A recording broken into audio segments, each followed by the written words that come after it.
श्रीमद् रामचंद्र वचनामृत।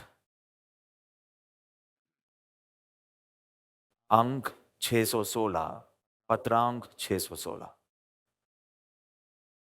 मुंबई आषाढ़ वदी बीज रवि 1951। श्रीमद् वितराग को नमस्कार। शुभेच्छा संपन्न भाई अंबालाल तथा भाई त्रिभुवन के प्रति श्री स्तंभ तीर्थ। पत्र के जिस अंश पर विवेचन करना है उतना ही पढ़ रहा हूं। जब तक अपनी दोष विचार कर उन्हें कम करने के लिए प्रवृत्तिशील न हुआ जाए, तब तक सत्पुरुष का कहा हुआ मार्ग परिणाम पाना कठिन है। इस बात पर मुमुक्षु जीव को विशेष विचार करना योग्य है।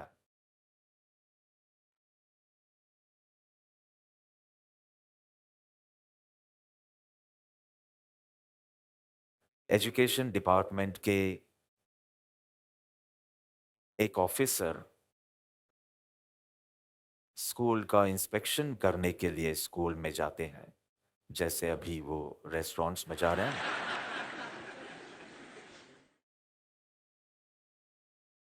स्टेटस बंद हो गया।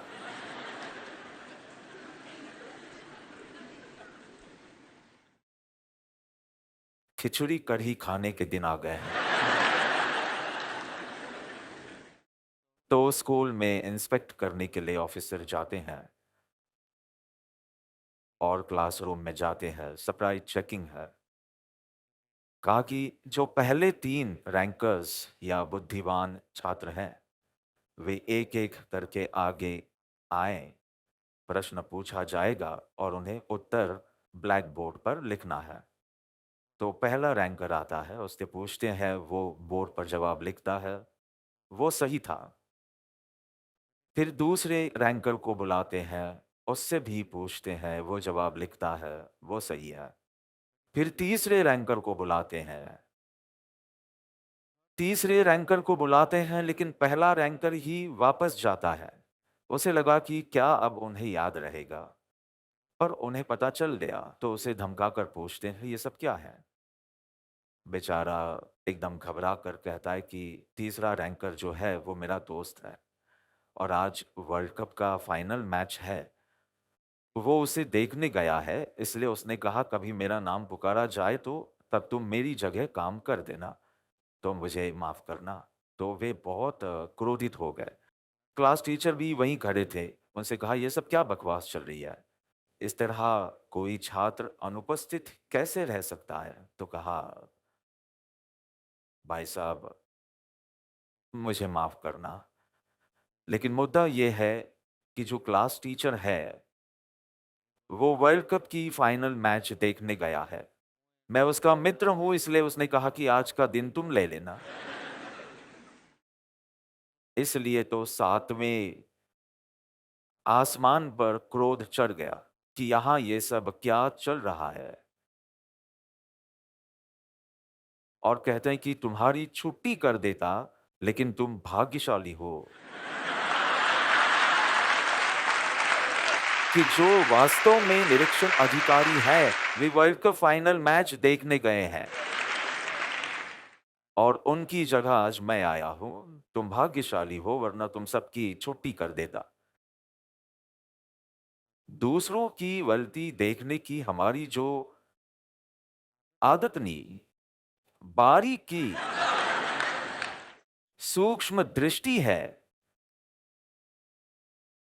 तटस्थ दृष्टि है,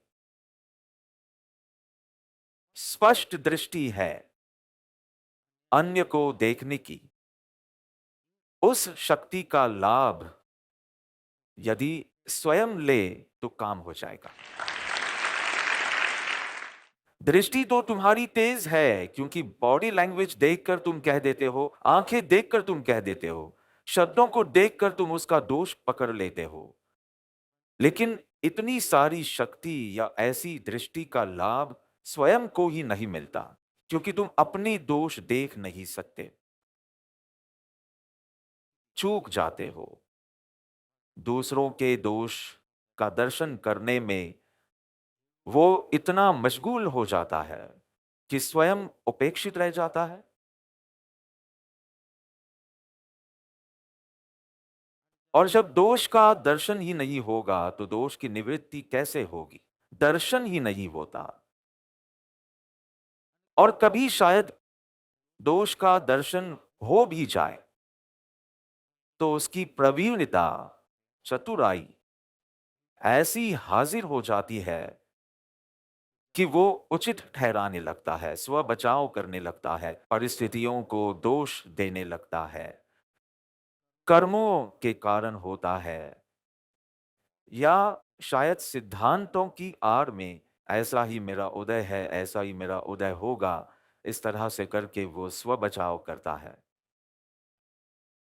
स्वयं को नग्न देखने में, जैसा है वैसा देखने में, यहां मैं स्वयं की बात करूंगा, अर्थात मैं पर्याय की दृष्टि से बात कर रहा हूं, क्योंकि द्रव्य की बात तो शिविर में आएगी कि पर्याय की शुद्धि द्रव्य के आश्रय से होगी, पर पहले पर्याय जैसी है वैसी जाननी चाहिए।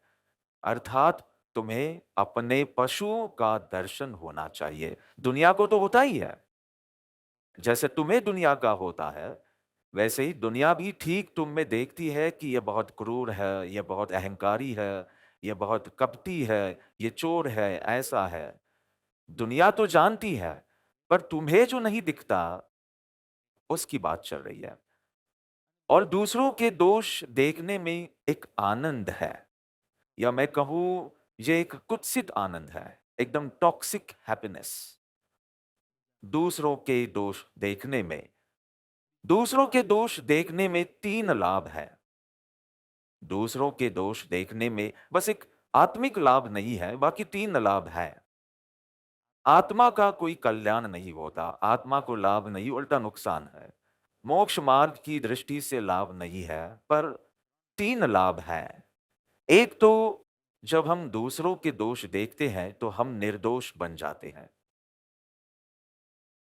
मैंने कभी परस्त्री गमन नहीं किया है, मैंने कभी वेश्यागमन नहीं किया है, उसने तो किया है। हम तो बहुत सीधे हैं, भले ही हम कितने दोषों से भरे हुए हों, चलो ये दोष नहीं हुआ होगा, लेकिन दूसरे कितने घातक दोष होते हैं। पर दूसरों के दोष देखकर और स्वयं को निर्दोष मानने लगते हैं कि हम इनके जैसे नहीं हैं। यानी निर्दोष ठहरने का एक शॉर्टकट है दूसरों के दोष देखना, पर उससे आपके दोष खत्म नहीं हुए हैं। दूसरा, स्वदोष देखने में बहुत पीड़ा का अनुभव होता है। आप स्वयं को बर्दाश्त नहीं कर पाते। मुझे तो सेवा करने आना है, पर आप उस जगह में रुचि रखते हैं। अब जब आपको लगता है कि आपकी सेवा में कभी रुचि नहीं थी, आपकी रुचि तो घूमने फिरने में है, आपको अपनी आप पर घृणा आने लगती है। उस पीड़ा से बचने के लिए अच्छे शब्द सेट कर देते हो। जिसे समझ में आ रहा है उसे तो समझ आ ही रहा है, पर आप उसे अच्छे शब्दों से सजा देते हैं कि मुझे तो सेवा के लिए आना है। तो दोष दर्शन की जो पीड़ा है उससे हम बच जाते हैं जब परदोष का दर्शन होता है, तब दूसरों की दोष। और जीवन में एक सरलता बनी रहती है, क्योंकि कोई मेहनत तो करनी नहीं है, सबसे तो आप बेहतर ही हैं, इसलिए मेहनत ही नहीं करनी, इसलिए दोष भी अड़िग रहते हैं, दिखाई भी नहीं देते और दूसरों के दिखते हैं। आपका जीवन कितना सरल हो गया। दूसरों के दिखते हैं, आपके नहीं दिखते। दोष दिखाई ही नहीं देते, इसलिए वो तो भी नहीं दिखते। इसलिए जीवन बहुत ही सरल बन जाता है। इतने लाभ है परदोष दर्शन में, बस आत्मिक लाभ नहीं है, शुद्धता उत्पन्न नहीं होती। धर्म संबंधी कितनी मूर्ता है हम में। धर्म का सामान्य अर्थ स्व का परिचय। द्रव्य दृष्टि तो होगी तब होगी, वो तो बहुत अभ्यास से, बहुत ज्ञानी की श्रद्धा से, क्योंकि उसका प्रत्यक्ष अनुभव तो नहीं है। इसलिए यहाँ स्व बोलने का अर्थ है तुम्हारा परिणमन, पर्याय की दृष्टि से बात है। धर्म है स्व का परिचय। जिसे मोक्ष मार्ग पर जाना है, उसे परिवर्तन के मार्ग पर निकलना होगा, क्रांति के मार्ग पर निकलना होगा। जिसे अपने अस्तित्व को आलोकित करना है, उसे दोषों पर विचार कर उन्हें संक्षेप करने की प्रवृत्तिमान होना है। हम सब उल्टा ही करते हैं। धर्म ये है स्व का परिचय। यहां स्व का अर्थ है आपकी पर्याय, ऐसा समझो। क्योंकि जो भी परिवर्तन आने वाला है वो पर्याय में ही आएगा। द्रव्य में तो कोई परिवर्तन आने वाला नहीं है। जो भी शुद्धि उत्पन्न होने वाली है वो पर्याय में है, क्योंकि द्रव्य तो शुद्ध स्वरूप ही है। इसलिए गुण स्थानक का जो आरोहण होने वाला है वो सब पर्याय की अपेक्षा से ही बात है, नहीं तो तुम स्वयं मोक्ष स्वरूप ही हो। इसलिए जो मोक्ष मार्ग है वो यही है। बेशक ये शुद्ध द्रव्य के आश्रय से होगा, वो बात अलग है। तो हम बिल्कुल उल्टा करते हैं। हम अपने दोषों और कमियों को दूसरों से छिपाने की कोशिश करते हैं। दूसरों से छिपाना, उसे सजा सजा कर छिपा दो तुम। बड़े बड़े दोष रखो लेकिन थोड़ी सेवा कर लो, सफेद कपड़े पहनकर सत्संग में आ जाओ। तो ऐसा सब सजाकर हम आराम से अपने दोषों को छिपा सकते हैं। तकलीफ तब से शुरू होती है जब आप अपने दोषों को स्वयं से स्वयं से ही छिपाते हो। दूसरों से छिपाना समझ में आने वाली बात है, पर स्वयं को तो पता होना चाहिए ना कि अभी मेरी कितनी हल्की वृत्तियां हैं। अभी तो मुझे दूसरों पर छाप छोड़ने का भाव है। अभी तो ये है, अभी तो तुलना चल रही है। दूसरों से तो छिपाते ही हो, पर आप अपने दोषों को स्वयं से भी छिपाते हो। आपको ध्यान पसंद है, शुद्ध आत्म द्रव्य का, ब्रह्म का, अहम ब्रह्मास्मि। ये तो कोई मूर्ख भी कर सकता है, इसमें क्या बड़ी बात है? क्या आप अपनी सोच और व्यवहार के दोषों को जानते हैं? क्या वहां कुछ शुद्धि आई है? बाकी शुद्ध द्रव्य का ध्यान करने में रखा ही क्या है? उसमें है ही क्या, करना ही क्या है? लेकिन तो ध्यान के नाम पर भी आप आत्मनिरीक्षण से बचने की कोशिश करेंगे।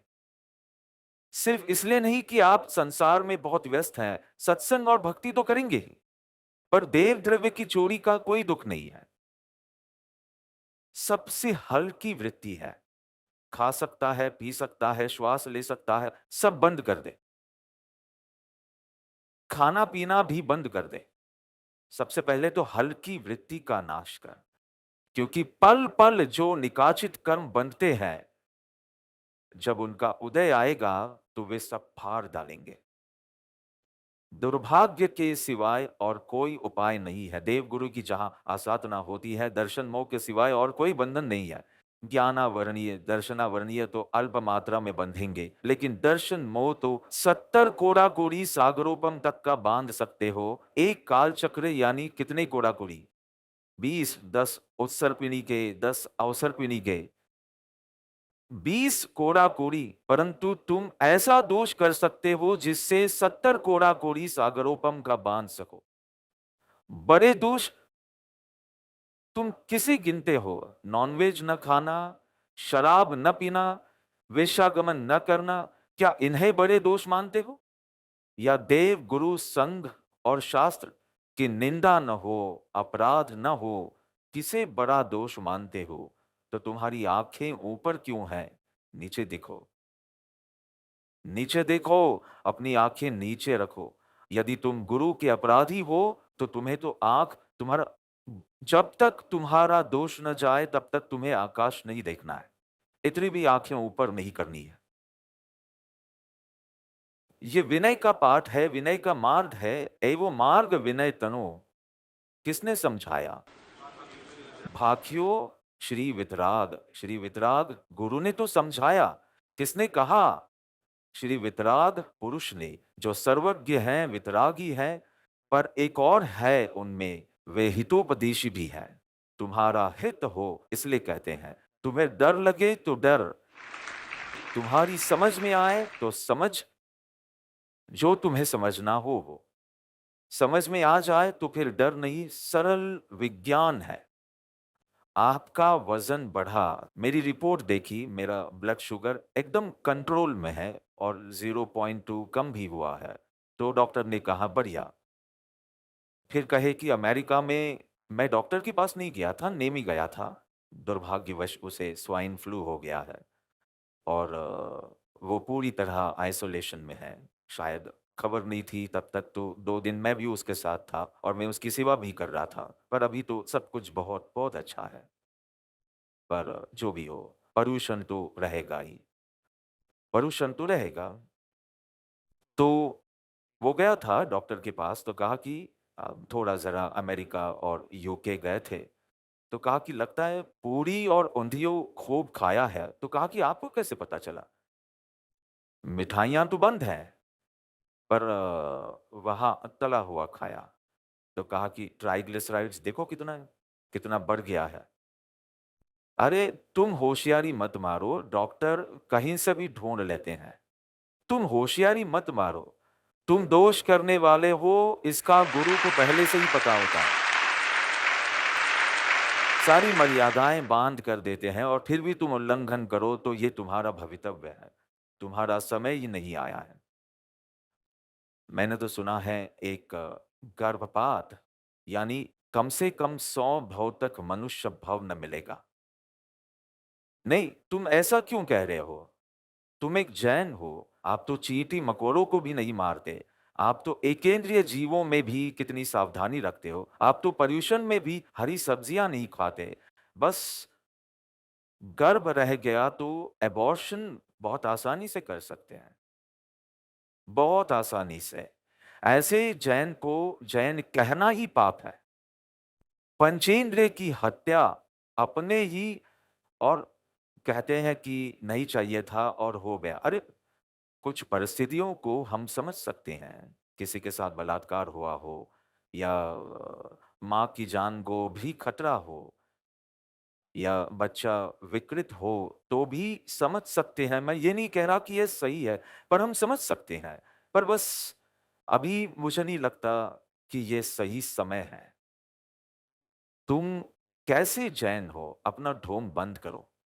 ये जो दिखावा करते हो, आसपास वालों को बताते हो कि संवत्सरी पर हम उपवास करते हैं और 8 दिन हम हरी सब्जियां नहीं खाते, ये ढोंग नहीं है तो और क्या है?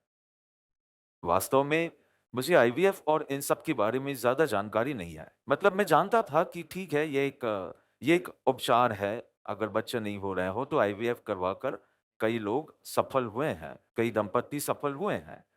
और मुझे इससे कोई ख़ास फ़र्क नहीं पड़ता और नहीं मैंने कभी किसी को सुझाव दिया है। इसलिए मुझे इससे कोई ख़ास अनुमोदन कोटि का भी कोई दोष नहीं लगा है। पर 3 दिन पहले मुझे कहीं जाना पड़ा और वहाँ मुझे पता चला, और वास्तव में अगर मैंने सोचा होता तो मुझे ही पता चलता। सौभाग्य से मैंने इस जीवन में कभी सलाह नहीं दी है। पर अगर लोग कहें कि हम इस उपचार के लिए जा रहे हैं, तो मैं उन्हें कभी रोकता भी नहीं, क्योंकि ये अबॉर्शन नहीं है। फिर विस्तार में इस विषय पर था कि क्या आप जैन हैं? चलो, गर्भ नहीं रह रहा है और आप आईवीएफ करवाते हैं। अब तो ऐसा है कि मैं देखता हूँ कि अधिकांश जेन ज़ी केवल आईवीएफ से ही गर्भधारण कर रहे हैं, ऐसी स्थिति हो गई है। शायद व्यसनों के कारण, शायद कीटनाशकों के कारण या जो भी कारण हो, मैं इसमें गहराई में नहीं गया, लेकिन उन्होंने समझाया कि ये एक एक्सटर्नल फर्टिलाइजेशन का एक रूप है। जब शुक्राणु और अंडाणु या वीर्य और रज और भ्रूण भ्रूण क्या कहते हैं, भ्रूण जो भी वे बनते हैं, और आप जानते हैं किसी के 7, किसी के 10, किसी के 14 वापस गर्भाशय में प्लांट करने के लिए तैयार होते हैं। और आप अपना लिंग चुन सकते हैं और आप चुन सकते हैं कि आपको 1, 2, 3, 4 चाहिए। साथ में आप सब कुछ चुन सकते हैं और फिर आप उसे प्लांट करवाते हैं और ये काम करता है क्योंकि अगर ये काम कर रहा है तो बहुत सारे किए होते हैं। लेकिन 10-15 जितने प्लांट के लिए तैयार होते हैं, बाकी सब खत्म। तो वे प्लांट तो आप डालने वाले नहीं हैं और वे एक साथ तो बिल्कुल नहीं डालेंगे। हाँ, या तो आप 1 चाहते हैं या आप जुड़वा चाहते हैं, तो 1 या 2। फिर वे आपसे पूछते हैं कि बाकी भ्रूण का क्या करना है? क्या आप इसे नष्ट करना चाहते हैं या आप इसे फ्रीज़ करना चाहते हैं? मतलब आपको बच्चा हो जाए, सब व्यवस्थित हो जाए, तब आप उसे नष्ट कर सकते हैं, तब तक वे फ्रीज़ करके रखते हैं। तो इतना मुझे पता था, लेकिन मैंने इसके आगे का विचार नहीं किया था। मेरा मतलब है कि इसका इस पत्रांग से कोई लेना-देना नहीं है, लेकिन यह मेरे मन में था तो मैंने साझा किया। बाकी का क्या करेंगे? चलिए आपके 14 भ्रूण प्लांट करने के लिए बिल्कुल तैयार हैं।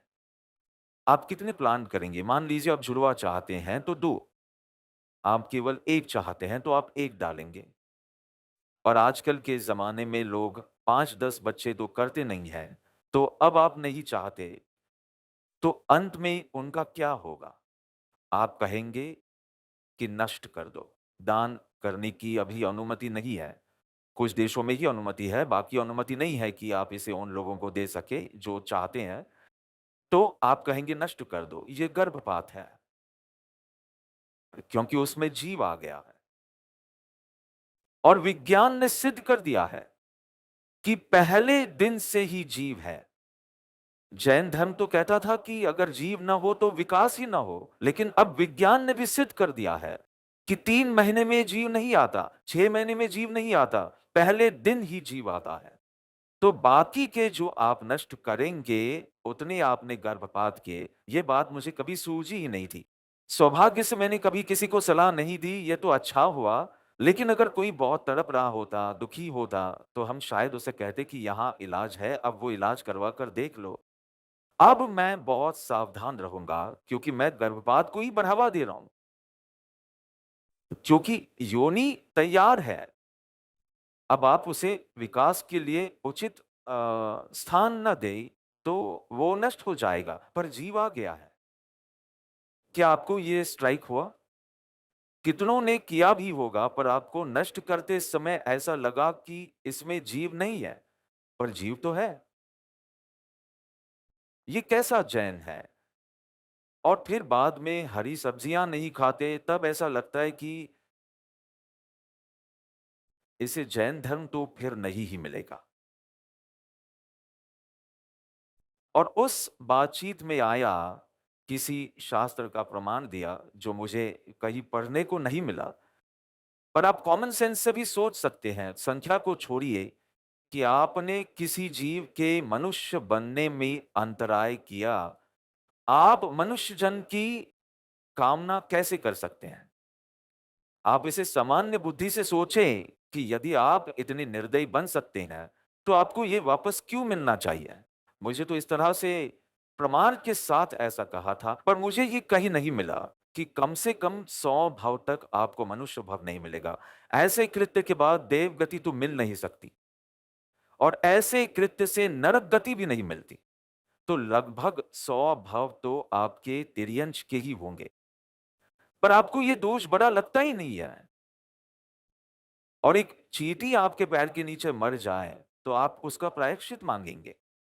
ये दोष दर्शन आपको समझ ही नहीं आता और फिर जो पेट के बाहर हो, जो कोख के बाहर हो, तो बिल्कुल बुरा नहीं लगता।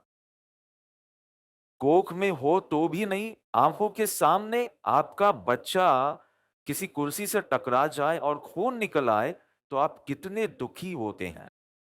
और आप एक बालक को गर्भ में भ्रूण हत्या और भ्रूण की हत्या करते हैं और इस दिशा में मैंने इतना सोचा ही नहीं था क्योंकि ऐसा कोई प्रसंग ही नहीं बना था। पर मुझे लगा कि हाँ, उसके बाद कम से कम स्वयं को जैन मत कहिए। आपकी मजबूरी चाहे जो भी हो, पर स्वयं को जैन मत कहिए। और कम से कम ये ढोंग मत कीजिए कि हम मांसाहार नहीं करते, हम हिंसा नहीं करते। आपने बहुत बड़ी हिंसा की है। आपने पंचेंद्रिय की हिंसा की है और अपनी ही संतान की हिंसा की है। इतनी क्रूरता जिसमें हो, वो अहिंसा परमो धर्म में मानता ही नहीं होगा, तभी ऐसा कर सकता है। ये बहुत चौंकाने वाला था, ये बस 3 दिन पहले की बात है और ये बहुत ही स्तब्ध करने वाला था। सारी बातें सामान्य बुद्धि में तो आती हैं, पर ऐसी कोई मजबूरी या ऐसा कोई मोह आपको आड़े आ जाता है, तब आपको कोई फ़र्क नहीं पड़ता। हो सकता है अज्ञानता भी हो, लेकिन अब तो मैंने आपको आउट ऑफ द सिलेबस जाकर चेतावनी दे दी है कि अब आप ये मत कहना कि अज्ञानता है। अब आप जानबूझकर या तो पाप करेंगे या तो पाप नहीं करेंगे। हाँ, मुझे मुझे मुझे बोलने में बहुत अजीब लग रहा है, लेकिन संभोग के बाद भी यदि आपने गोली ली हो ताकि गर्भधारण न हो, तो वो भी गर्भपात ही है। क्योंकि पहले दिन से ही जीव आ जाता है। आपकी गोली के कारण अंदर ही अंदर जो होना है, मुझे इस बारे में ज़्यादा जानकारी नहीं है, आप डॉक्टरों से पूछ सकते हैं। लेकिन तो पूरी बात ये थी कि क्या आप एक सच्चे जैन हैं? और उसमें ये सब बोला कि अच्छा यदि आप जैन हैं तो आपको मन में भी ऐसा विचार कभी नहीं आना चाहिए। तो मैंने कहा नहीं, नहीं, ऐसे प्रायश्चित तो मैंने बहुतों को दिए हैं। लेकिन जब उन्होंने कहा कि प्रायश्चित तो मन की संतुष्टि के लिए कर लेना चाहिए, पर 100 जन मनुष्य भव की अपेक्षा मत करना। आप तो 1, 2, 3 और दे देकर आखिर आप क्या प्रायश्चित देंगे? थोड़े उपवास देंगे, थोड़े जप देंगे, थोड़ा तप देंगे, लेकिन इससे कुछ नहीं होगा। जो पाप हुआ है, आप ऐसा समझें कि जैसे हम सतह पर खरोंच मारते हैं, उतना ही कर्म धुलेगा, बाकी तो सब भुगतना ही पड़ेगा। तो मेरा यहाँ कहने का मतलब ये है कि आप इसे दूसरों से छिपाना चाहते हैं, ठीक है, लेकिन आप इसे स्वयं से छिपा रहे हैं।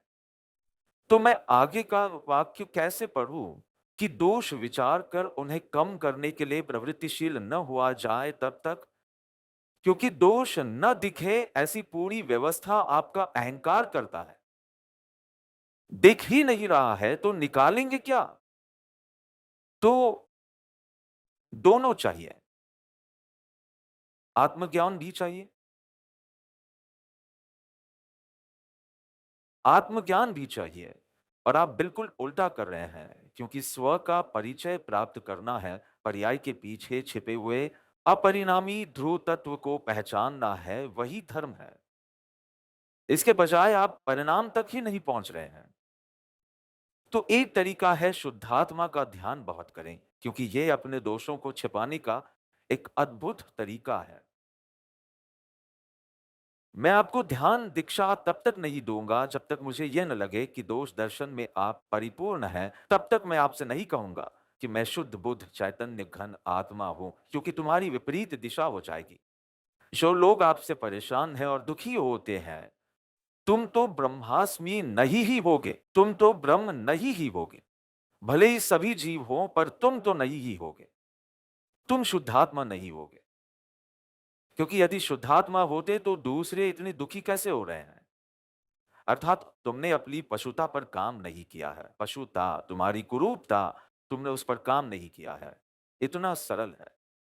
तुम्हें जाना है पश्चिम में, तुम्हें जाना है पूर्व में, तुम जाते हो पश्चिम में। तुम्हें चाहिए प्रकाश, पर तुम्हें अंधकार पसंद है।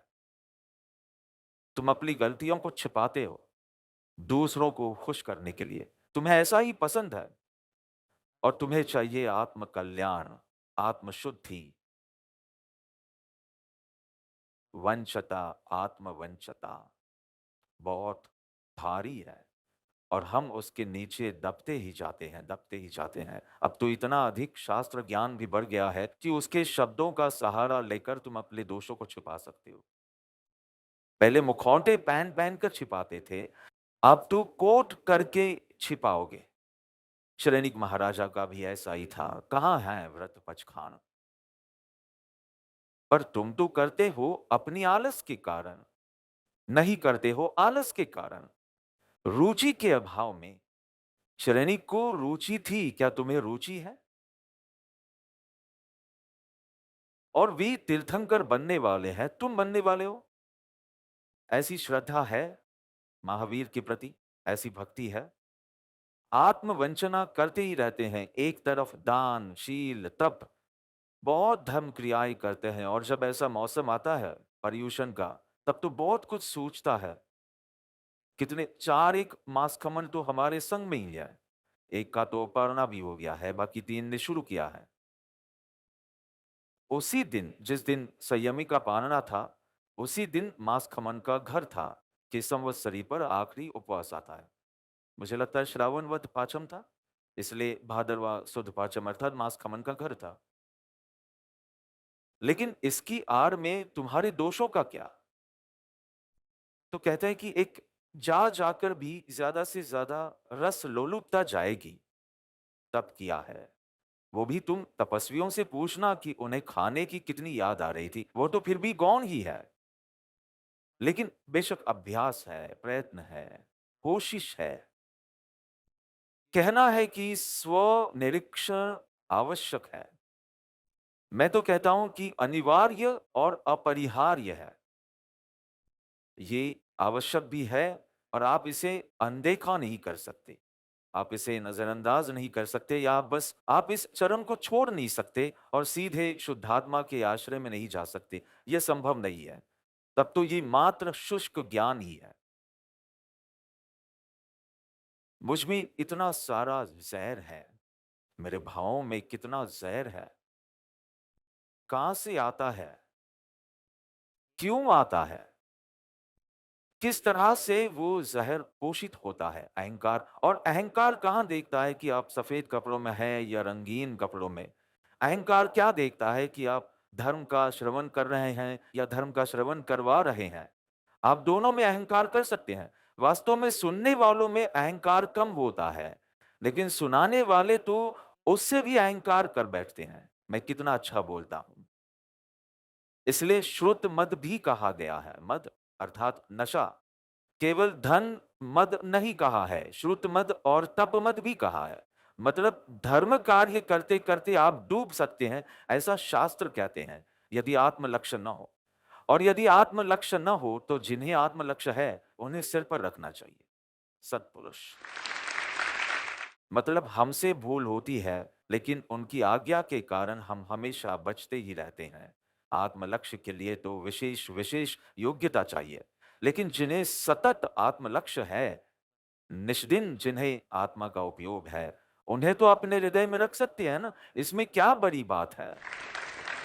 अब तो मुझे लगता है कि यह भी बहुत बड़ी बात है, क्योंकि मोक्ष प्रिय हो तभी सत्पुरुष प्रिय लगते हैं। समस्या यही है। वरना सत्पुरुष प्रिय नहीं लगेंगे, कभी शायद पुरुष प्रिय लगते हैं यदि वो ऋणानुबंध हो तो। आप सत्पुरुष बोलते हैं तो उनके गुणों पर दृष्टि जानी चाहिए, उनकी दशा पर दृष्टि जानी चाहिए। वरना बस उनका चेहरा देखो और कहो वाह कितने सुंदर लग रहे हैं। ऋणानुबंध हो तो उन्हें वे प्रिय लगते हैं। लव एट फर्स्ट साइट भी हो जाता है।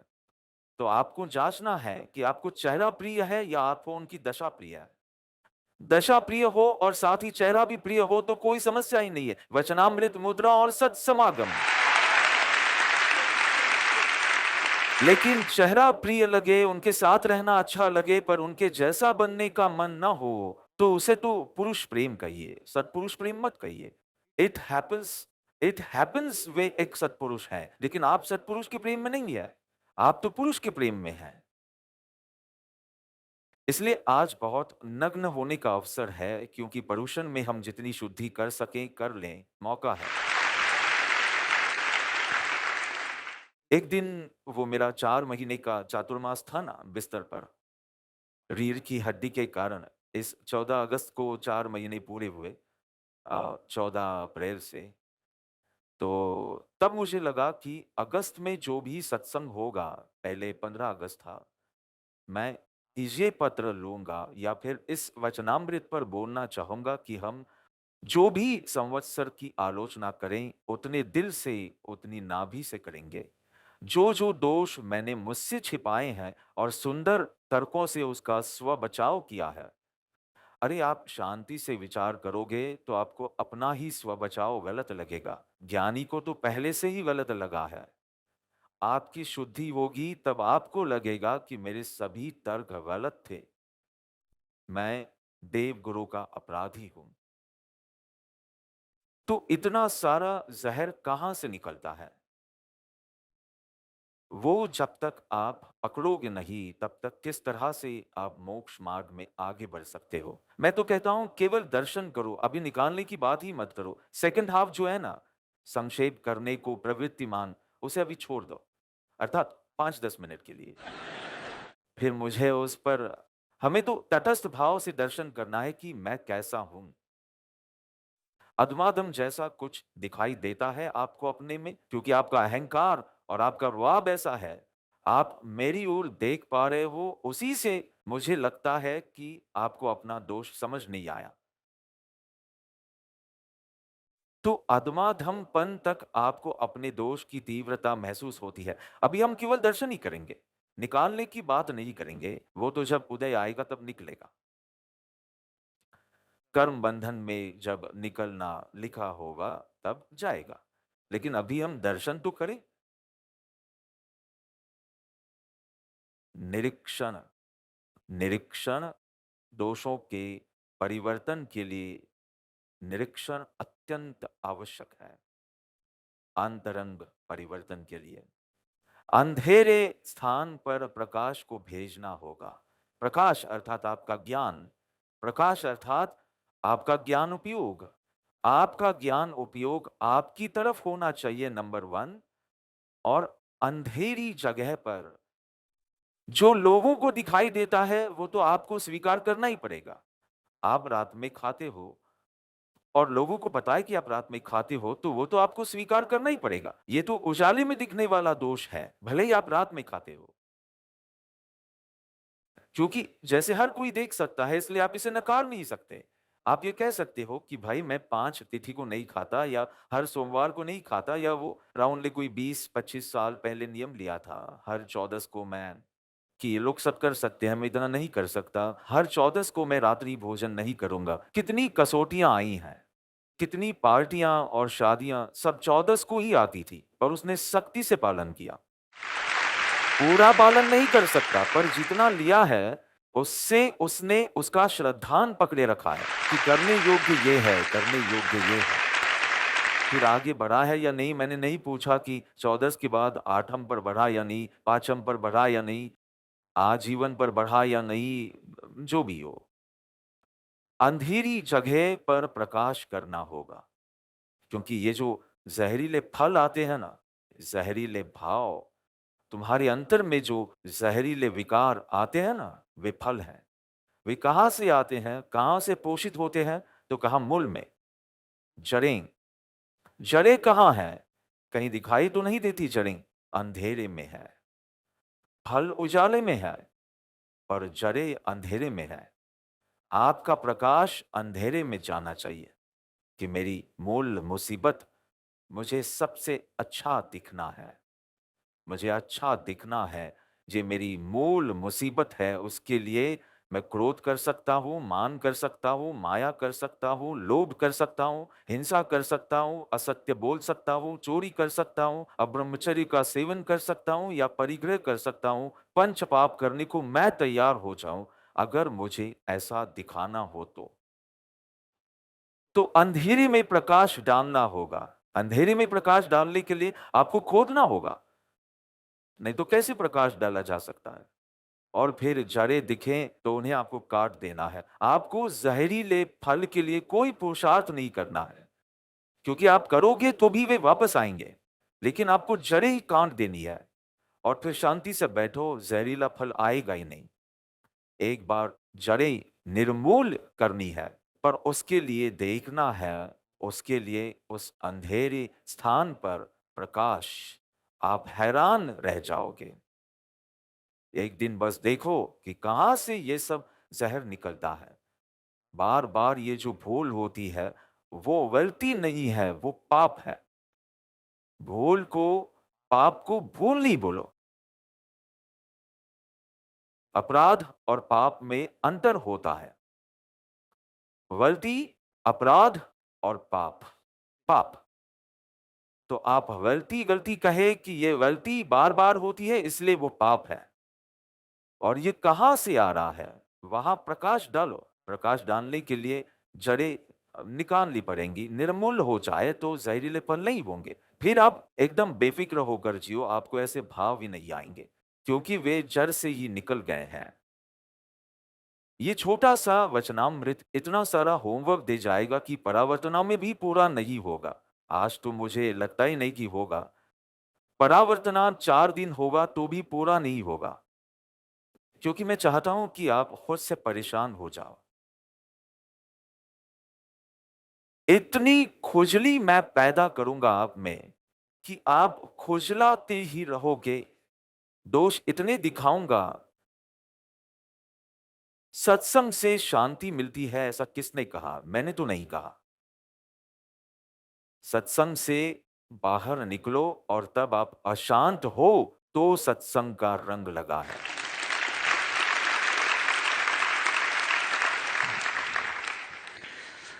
देखो, हम नशे में हो, अपने घर में हो और नशे में हो, तब घर एकदम साफ और सुंदर ही दिखता है। लेकिन है मकड़ी की जाल, मकड़ी के जाले जमे हुए हैं और ये बहुत गंदा है। लेकिन आप बेहोशी में हो न, आपको सब अच्छा लगता है। अब आप होश में आओगे तब आपको क्या दिखेगा? घर गंदा, बस। आप सत्संग से बाहर निकलोगे, आपको और ज़्यादा गंदगी दिखेगी। मतलब अशांत आप सत्पुरुष या सत्पुरुष के सत्संग से नहीं है, आप अपने दोषों के कारण अशांत होंगे। इसे समझने की कोशिश करो। देखो, स्व-निरीक्षण की एक पीड़ा तो है ही, लेकिन क्या आप उस पीड़ा के लिए तैयार हो? स्व-निरीक्षण से जैसे वे बहनें करती है ना, वे पाउडर लगाती हैं, लिपस्टिक लगाती हैं, अब तो पूरा कोरियन मेकअप करके निकलती हैं, क्या चमकती हैं, क्या चमकती हैं! हमें लगता है कि भाई निरखी ने नवयौवना। हमें लगता है क्या ऐसा भी कॉम्प्लेक्शन हो सकता है? यह नहीं दिख रही। वो तो आउट है, अरे रे! बाकी उसे देखें तो हम देखते ही रह जाएँ, देखते ही रह जाएँ। लेकिन ये एक ट्रेंड है जो मैं बता रहा हूँ, लेकिन पाउडर लगाती हैं, ये लगाती हैं, फिर घबराहट शुरू होती है कि बाहर निकलूँगी और बारिश होगी तो मैं जैसी हूँ वैसी दिख जाऊँगी। तो क्या चाहना होगा? धूप, बारिश नहीं बल्कि धूप। उससे भी डरते हैं कि पसीने में मेरा मेकअप निकल जाएगा। हैंडबैग में होता है पूरा मेकअप। मैंने तो एक बार सिक्योरिटी चेक में देखा, तो सब कुछ निकाला, वो कुछ बैग पकड़े जाते हैं और फिर खुलवाते हैं उस तरह, तो मैं तो बाजू में खड़ा था, नेमी का इंतज़ार कर रहा था। इतना सारा मेकअप निकला था, मैंने कहा कितनी बदसूरत होगी ये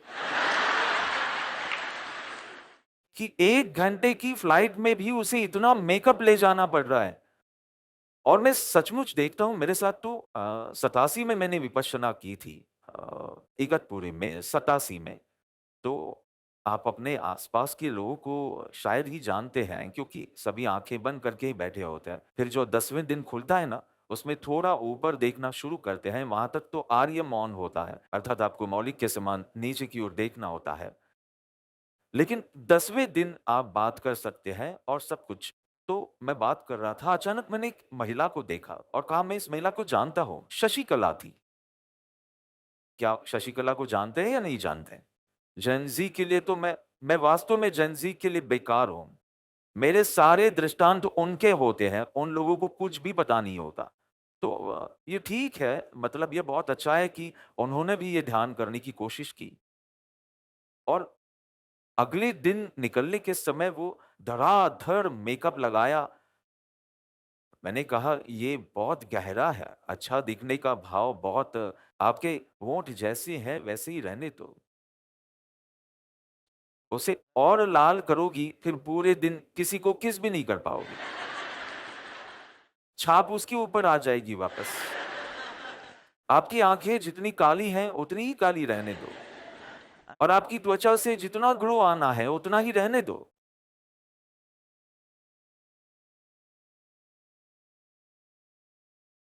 ये सब उधार का सौंदर्य है। आप सच्चे सौंदर्य वाले के पास संतोष रखकर देखो, आपको कोई भय नहीं होगा, चाहे धूप हो या बारिश। और सत्संग में समस्या तो होने ही वाली है। पहले आपका आपका मेकअप उतारेंगे, फिर आपके आभूषण उतारेंगे और फिर आपके कपड़े उतारेंगे। हम कहते हैं ना, पथारी पड़ी गई, क्या कहते हैं? हम ऐसे ऐसे सब खत्म हो गया, इस तरह होगा। क्योंकि जब एक-एक परत निकलेगी, आपको लगेगा ये तो बराबर मैच हो रहा है। ये तो आप ही अपने मोक्ष को दूर करते जाओगे। कितना अच्छा है, 15 भव में मोक्ष हो जाएगा। हमें लगता है हमें तो मिल ही गया है। निमित्त से आपका 15 भव नहीं होगा, उपादान से आपका 15 भव में मोक्ष होगा। जो भी। तो हम दोषों से भागने की कोशिश करते हैं और ज्ञानी कहते हैं ठहरो, जागने से होगा। आप भागोगे, आपके पीछे आपकी छाया भागेगी। मुड़कर देखोगे तो कोई दिखाई नहीं देगा, इसलिए आप कहोगे कि मेरे पीछे भूत पड़ा है। आपके पीछे भूत नहीं पड़ा है, आपका ही पशु, आपके अंदर का पशु आपका पीछा कर रहा है और आप जितना भागते हो उतना ज़्यादा वो भी भागता है, वो आपका पीछा करता है। प्रयास करो। अंदर का पशु, हमारे पास 2 ही विकल्प हैं, या तो उसका नाश करो या फिर उसे छिपाओ। अंदर का पशु, आपके भीतर का जानवर, आपके भीतर एक चिड़ियाघर है। आप लोमड़ी की तरह चालाक हो, आप सांप की तरह क्रोध से भरे हुए हो। सब कुछ अंदर पड़ा है। हम हर विकार को एक-एक, जैसे आसन में हम सब वो भुजंगासन करते हैं, सब तिर्यंचों पर ही है ना? वैसे ही सभी विकारों को एक तिर्यंच का नाम दें, तो आपको लगेगा कि मसाई मारा मेरे भीतर है। सारंगेटी यही है। केरी हम साथ गए थे, याद है? तांजानिया में सेरेंगेटी, 2010 के आसपास। और वे सभी जानवर हमें एक ही क्रेटर में मिल गए थे। आप उन्हें अपने भीतर पाओगे कि मेरे अंदर एक सर्प है, मेरे अंदर एक लोमड़ी है। इस तरह हर एक पशु, अब इन पशुओं का या तो तुम नाश कर सकते हो या तो छिपा सकते हो। नाश करना कठिन है, क्योंकि एक तो यह है कि भवों से गहराई से जड़ें जमाए हुए हैं और इस भव में भी आपने इसे पोषित किया है। नाश करना कठिन है, छिपाना आसान है। और हमने हमेशा सही रास्ता नहीं, बल्कि आसान रास्ता चुना है। ये हमारी समस्या है। हम हमेशा आसान रास्ता चुनना चाहते हैं, बिना ये जाँचे कि वो सही है या नहीं। इसलिए आसान चुना, तो आसान चुना तो विकल्प में क्या आया कि दोषों को छिपाओ। दोषों को कैसे छिपाना है? आप इतनी बुरे भाव वाले हैं, उसे कैसे छिपाना है? तो एक कल्पना मूर्ति, एक स्वयं निर्मित छवि, जो आप हैं वो नहीं, बल्कि जो आप दुनिया को दिखाना चाहते हैं, आपको वो छवि बनानी पड़ती है और फिर उसे आगे रखना पड़ता है। आपका असली चेहरा नहीं, ये छवि। और ये जो छवि बनाई है कि हम तो वर्षों के सत्संगी हैं, हम तो अभी सेवा करते हैं, और ये उसे इतना आगे रखना कि उसके पीछे हम सारे पाप कर सकें।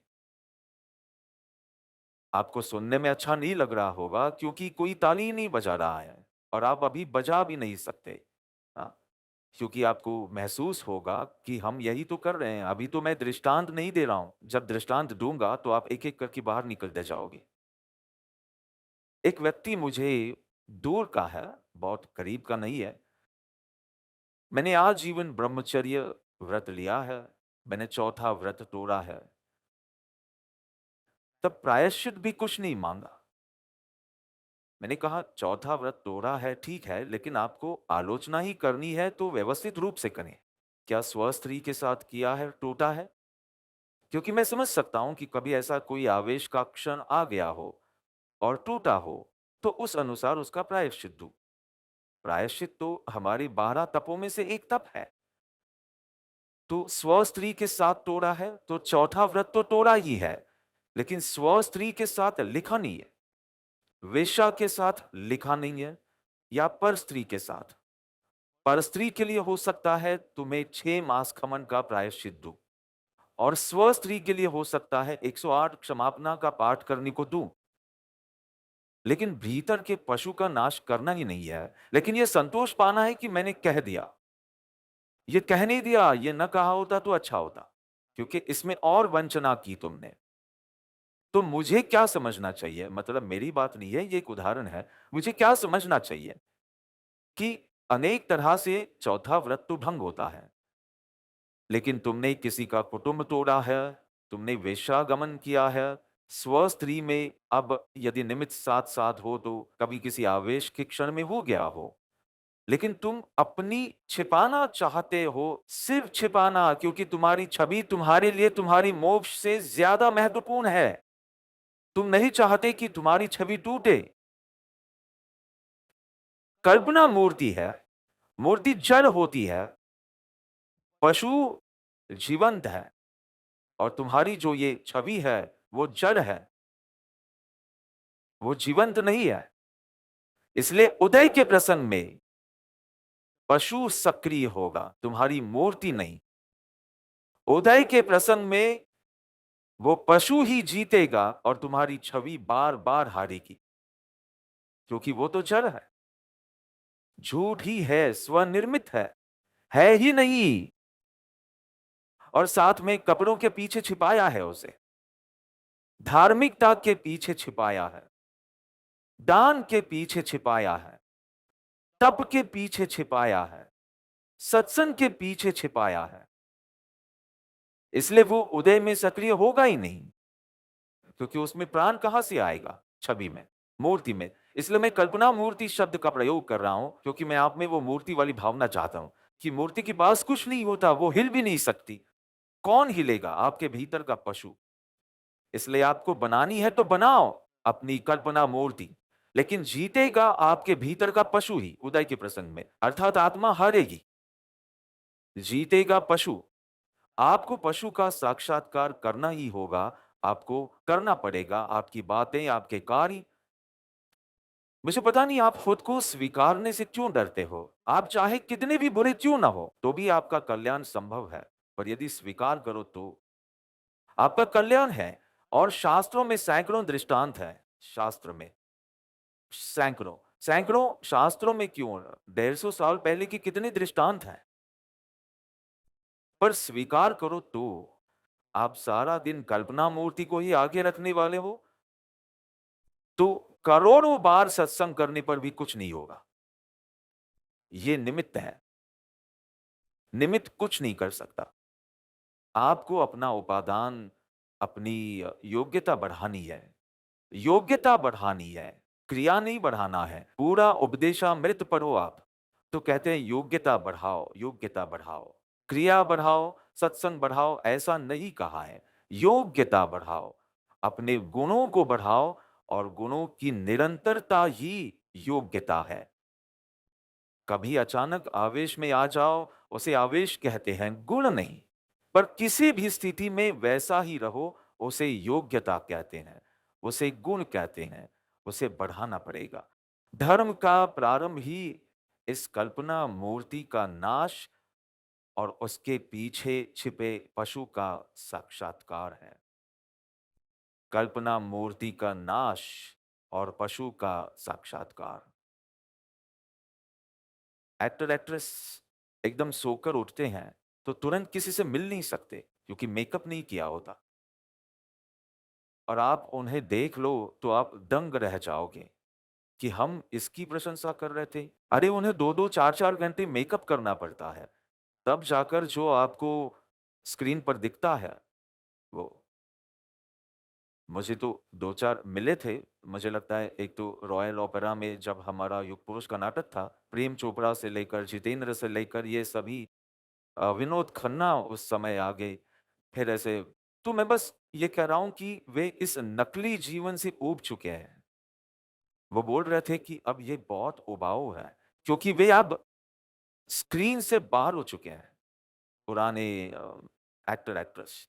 तो अब उन्हें किसी को खुश नहीं करना है, इसलिए वे कुछ भी नहीं करना चाहते। और अब उन्हें एहसास होता है कि हमने जीवन में क्या किया है। मैं उस अभिनेता का नाम नहीं लेना चाहता, लेकिन वो बहुत राहत महसूस कर रहा था कि अब मैं इससे रिटायर हो गया हूँ। मुझे एक नकली जीवन नहीं जीना है। तो हमें लगता है कि हम तो उस तरह से नहीं जीते हैं। अरे अभी और झाँक कर देखो, तुझे पता चलेगा कि तेरी मुमुक्षुता कितनी है। अगर ये संग ना होता, तो तुम्हें इतनी भी महिमा नहीं होती। इसलिए संग का कभी अवर्णवाद मत करना। अगर ये संग ना होता, तो अभी तुम वचनामृत नहीं पढ़ रहे होते। इसलिए संघ को तो हमेशा नमस्कार ही करते रहना। और संघ में सभी अपूर्ण है, इसलिए सभी दोष वाली ही हैं, लेकिन सभी में एक गुण है कि मुझे दोष से निवृत्त करना। कल मैं उत्तर दे रहा था शिबानी को, कनाडा वाली अपनी शिबू। तो उसने कुछ प्रश्न पूछा था और मैं उत्तर दे रहा था। मैं साइकिल चला रहा था, अब मैंने साइकिल चलाना शुरू कर दिया है। तो मैं साइकिल पर बैठा था, तो मेरे पास समय था, तो मैंने कहा चलो मैं उत्तर लेता हूँ। और फिर उसने बहुत सुंदर लिखा, आप मुझ में जो भी अच्छा देखते हैं वो आपके कारण है, और मुझ में जो भी बुरा है वो आपके कारण चला जाएगा। मैंने कहा वाह शिबू, तू तो कवि बन गई। मैं तो अब हर जगह इसे कोट करने वाला हूं। बहुत अच्छा और बहुत सत्य। यदि तुमने अपने आप पर थोड़ा भी काम किया है तो तुम्हें यह एहसास होगा। तो ये कल्पना मूर्ति का नाश और पशु का साक्षात्कार। मैंने निवृत्ति भी नहीं बोला, मैंने केवल साक्षात्कार बोला। पहला साक्षात्कार है पशु का साक्षात्कार, दूसरा साक्षात्कार है शुद्धात्मा का साक्षात्कार। लेकिन पशु के साक्षात्कार के बिना तुम्हें शुद्धात्मा का साक्षात्कार नहीं होगा। तुम ऊंची ऊंची बातें करो, लेकिन तुम ऊंचे नहीं बन सकोगे। और एक बार जब तुम झांकना शुरू करते हो और आत्मनिरीक्षण करते हो, तो तुम्हें एहसास होगा कि तुम्हारा सारा शुभ लुप्त हो रहा है और अशुभ का दर्शन होता है। तुम्हें अचानक महसूस होता है, ओ मेरी भक्ति भी वास्तविक भक्ति नहीं है, मेरी सेवा भी केवल मेरा मनोरंजन है, ये मेरी आत्मशुद्धि या आत्म कल्याण के लिए नहीं है, क्योंकि मैं एकाग्र नहीं रह पाता। उदाहरण दे रहा हूं, हर कोई ऐसा नहीं है, लेकिन मैं बस उदाहरण दे रहा हूं। मेरी ये क्रिया भी केवल प्रसन्न करने के लिए है, ये दिखाने के लिए कि मुझ में कितनी भक्ति है। मेरी भक्ति अभिव्यक्त नहीं हो रही है, बल्कि ये दिखाने के लिए कि मुझ में कितनी भक्ति है। तो आपके सभी शुभ, मेरा दान, मेरा शील, मेरा तप, मेरा भाव, ये सब कुछ लुप्त होते दिखाई देंगे, छू। और पीछे जो बचेगा वो केवल अशुभ ही अशुभ होगा। तो आपको महसूस होगा कि संसार में तो अशुभ किया ही, पर मैंने धर्म क्षेत्र में भी अशुभ भाव ही रखे हैं। आप नग्न हो जाएंगे, पर नग्न होने के बाद जो आप पहनोगे वो सच्चा और सुंदर होगा। लेकिन जब तक आप खुद को सभी मुखौटों के बिना नहीं देखते, आप शुद्धात्मा की ओर आगे बढ़े ही नहीं है। आपने ध्यान का भी दंभ किया है। मैंने कहा था कि आंतरिक कार्य आत्मनिरीक्षण, चिंतन और फिर ध्यान से शुरू होता है, इसलिए जल्दबाजी न करें। मैंने मूर्खतापूर्ण ढंग से ध्यान करने वाले को देखा है, जिनसे आपको ऐसा लगे कि इनसे बात करके आज तो ध्यान करना ही नहीं है। यदि ध्यान करने वाले ऐसे हों, तो इतनी घृणा भी आती है। ऐसे भी हैं, मैं कह रहा हूं। मैं ये नहीं कह रहा कि ऐसे ही हैं, ऐसे भी हैं कि अभी सामान्य वृत्ति गई नहीं है और 2 बार, 4 बार, 5 बार, 7 बार ध्यान कर लेते हैं। पर इसमें क्या बड़ी बात है? कोई गोली खाकर सो जाता है, आप बिना गोली के आंख बंद करके बैठे रहते हैं। इसमें क्या बड़ी बात है? ध्यान की मुद्रा में जाना, इसमें क्या बड़ी बात है? दोष निकाल कर दिखाओ। अरे निकाल कर नहीं, बस दोष का दर्शन करके दिखाओ। बहुत आत्मवंचना करते हैं, इतना सजाते हैं, पहले कपड़ों से ढकते हैं, फिर आभूषणों, गहनों से ढकते हैं। किसे ज्यादा पहनना पड़ता है? जो सुंदर ना हो उसे। सही है ना? तो और फिर इत्र छिड़कने पड़ते हैं। इतना सब करते हैं, तब किसी का ध्यान उनकी ओर आकर्षित होता है। ये सुंदर नहीं है और ढकता है। चलिए व्यवहार की बात तो व्यवहार में छोड़िए, कितनी बार व्यवहार की माँग होती है तो करना पड़ता है, कितनी बार मैं परमार्थ की बात करता हूँ। इतने दोष हों तो पहले उन पर काम करने के बजाय बाकी सब क्यों करते हो? क्या काम करते हो? पहले उन दोषों को निकालो। मैं तो कहता हूँ कि एक बार एक सत्संग भी छोड़ दो पर उस दोष को निकालो। क्योंकि सत्संग का अहंकार हो जाता है कि मैं भक्त हूँ, पर भाव में बिल्कुल भक्ति नहीं है।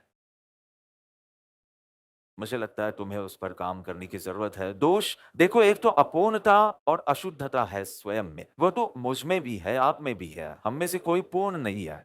स्वभाव से तो सभी हैं, पर मैं अवस्था की बात कर रहा हूँ। एक व्यक्ति ने तो मुझे लंदन में पूछ लिया, मेरा एक प्रश्न है आपसे। मैं ये नहीं बताऊँगा कि मैंने क्या कहा, पर प्रश्न उजागर करूँगा, क्या आपने केवल ज्ञान प्राप्त कर लिया है? जब मेरी माँ आपको भगवान की तरह पूछती है, तो क्या आप में वो क्षमता है? जब बच्चे पूछते हैं, तो मेरी धड़कनें इतनी बढ़ जाती है। ऐसा सीधा प्रश्न पूछते हैं एकदम, सीधा। तो अशुद्धता और अपूर्णता है, इसलिए विकार जागते हैं। मुझे जागते हैं, आपको जागते हैं। अब हमारे पास विकल्प है कि विकार को निकालना है या छिपाना है। दुर्भाग्यवश दूसरों पर हमारी अच्छी छाप पड़े, उसके लिए हमने हमेशा छिपाने का रास्ता चुना है। और छिपाना बहुत सरल है, और जैसे-जैसे आप होशियार होते जाएँगे, आप इस तरह छिपा सकते हैं। सामने वाले को भी पता नहीं चलेगा कि अंदर ऐसा भूत पड़ा है। ये बुरी बात ये है कि आपको अपने भीतर के पशु को जानना चाहिए। भले ही आप बाहर दिखाएँ या न दिखाएँ, पर आपको खबर होनी ही चाहिए। अब आप भूल गए हैं कि कितने पशु अंदर हैं, मुझे इस बात का दुःख है। पर ये छाप छोड़ना और फिर उस छाप में अपना दर्शन करना, ये एक बहुत ही दुष्चक्र है। आप एक दुखी व्यक्ति हैं, मान लीजिए। एक बहुत दुखी व्यक्ति हमेशा अति विचार और उदासी में, वर्तमान में समस्याएँ कम हैं, फिर भी ओवरथिंकिंग करके भविष्य की समस्याएँ खड़ी करते हैं, पर हम ऐसा करते हैं और अतीत को भी उसमें जोड़ लेते हैं। तो इस कारण से आप दुखी व्यक्ति हैं। अब आपको लगता है कि हम जिससे भी मिलें, हमें मुस्कुराते रहना चाहिए। तो जैसे ही घर से बाहर कदम रखते हैं, सबके साथ बहुत प्रेमपूर्ण और मुस्कुराते हुए मिलते हैं। तो धीरे-धीरे आप दूसरों पर ऐसी छाप छोड़ते हैं कि मैं हमेशा खुश रहता हूँ। मैं बहुत खुश हूँ। मेरे पास आओ खुश रहने वाले लोग, मैं आपको 5 मिनट में रुलाकर दिखा दूँ। क्यों खुशी का मेकअप करते हो? बेशक दुनिया में करना पड़ता है, मुझे कोई आपत्ति नहीं है। व्यवहार अपनी जगह है। तुम्हें पता होना चाहिए कि तुम सबको कहते हो कि मैं बहुत प्रेमपूर्ण हूँ, पर तुम्हें तो सब पर गुस्सा ही आता है। तो आप सबके साथ मुस्कुराते हुए चलते हैं। अब वे 5 लोग गपशप करने बैठेंगे। अरे ये तो कितनी प्यारी लड़की है, हमेशा मुस्कुराती रहती है और हमेशा प्रेमपूर्ण, इतनी विनीत और इतनी विनम्र।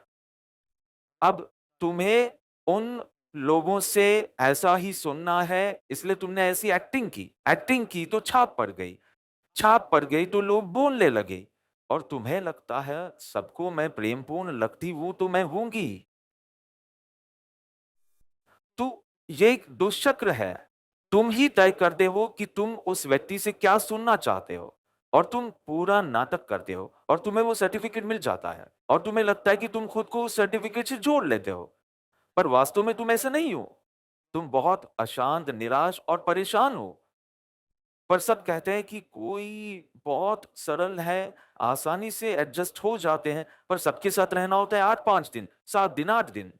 8 दिन एडजस्ट कर लेना, हमारे पास एडजस्टमेंट वाले भाई-बहन हैं। ऐसा सर्टिफिकेट मिल जाए, फिर दूसरे ग्रुप के साथ 8 दिन रहना और 8 दिन जैसे-तैसे एकदम शांत स्वीकार भाव के साथ जीना। धीरे-धीरे सब आपको कहेंगे और आप भी मानने लगोगे। अब हम क्या करें? हमारे पास वो मूर्खतापूर्ण दूसरों की नज़रों से खुद को पहचानने का तरीका है। मौलिक क्या है? मन का मानीगर क्या है? तो उसने क्या कहा?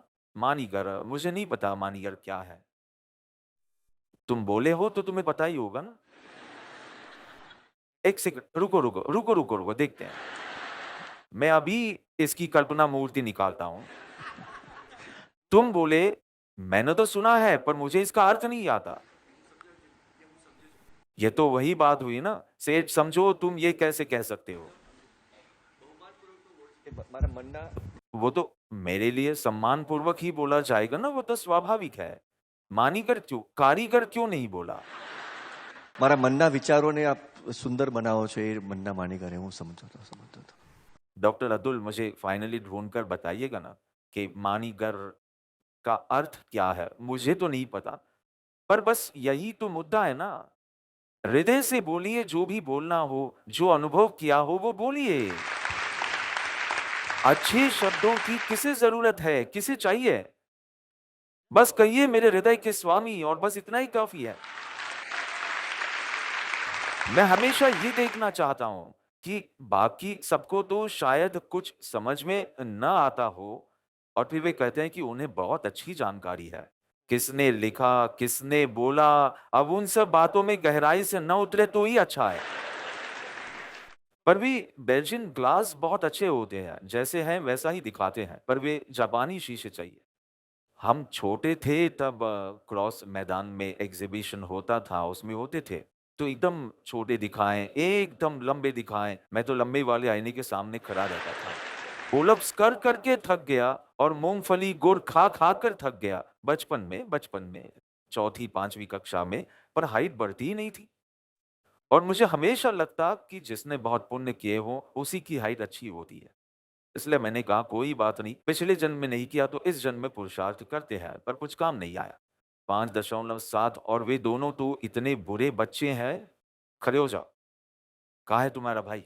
ये हाँ, ये अद्वैत और ये विशु, है ना? वे दोनों सचमुच मेरे आस-पास ही खड़े रहते हैं, मुझे छोटा महसूस कराने के लिए। तो मेरे पास मत खड़े रहो ना। मैं बहुत मुझे कितना कॉम्प्लेक्स आ जाता है। वे दोनों जानबूझकर मेरे आस-पास चलते हैं, लिफ्ट तक मुझे साथ ले जाते हैं, मानो मेरे रक्षक हों। लेकिन उनका आंतरिक भाव मुझे छोटा महसूस कराने का है, कि मैं तो उनकी कमर तक भी नहीं आता। हाँ, हाँ, अच्छा है, तुम सही व्यक्ति हो। मुझे वो हमेशा पसंद है क्योंकि उनके पास हमें ऐसा लगता है कि हम हिमालय हैं, हिमालय। मज़ाक से हटकर, लेकिन आप लंबे दिखें, मोटे दिखें, पतले दिखें और फिर हम वैसा मानने लगे, तो हम कितने मूर्ख हैं। जब आप जानते हैं कि ये दर्पण आपको वैसा नहीं दिखाती जैसे आप हैं, ये बस एक मज़ा है कि आप जानते हैं पतला, लंबा, मोटा, दुबला, छोटा, लेकिन आप जानते हैं कि ये बेल्जियन दर्पण नहीं है, ये जापानी दर्पण है, इसलिए ऐसा नहीं है। और यहाँ हम चूक जाते हैं। हम 3 चेहरों के साथ जीवन जीते हैं। सार्वजनिक चेहरा, निजी चेहरा और आंतरिक चेहरा। सार्वजनिक मतलब घर का दरवाज़ा बंद हो और जब आप बाहर कदम रखें, तब जो आप मुखौटा पहनते हैं वो। सार्वजनिक चेहरा, पार्टियों में, व्यवहार में, हर जगह। घर का दरवाज़ा बंद करके अंदर आएँ और ऐसे लोगों के बीच जो आपको आँकेंगे नहीं, जो आपको स्वीकार करेंगे या उनके पास आपको स्वीकार करने के अलावा कोई विकल्प नहीं है। आपकी पत्नी, माता-पिता, आपके बच्चे, जैसे आप स्वयं हो सकते हैं। गुस्सा आए तो गुस्सा कर सकते हैं, बाहर नहीं करना है। बाहर हमें एकदम शांत रहना है। आप तो कुछ करना ही नहीं, ऊपर से कृपालु देव की भूमिका में है, एकदम शांत रहना बाबा। अभी कम से कम नाटक तक शांति बनाए रखना, क्योंकि अगर हमें शांत ऊर्जा नहीं मिलेगी तो हमें मज़ा नहीं आएगा देखने में, इस तरह से। तो ये आपका सार्वजनिक चेहरा है।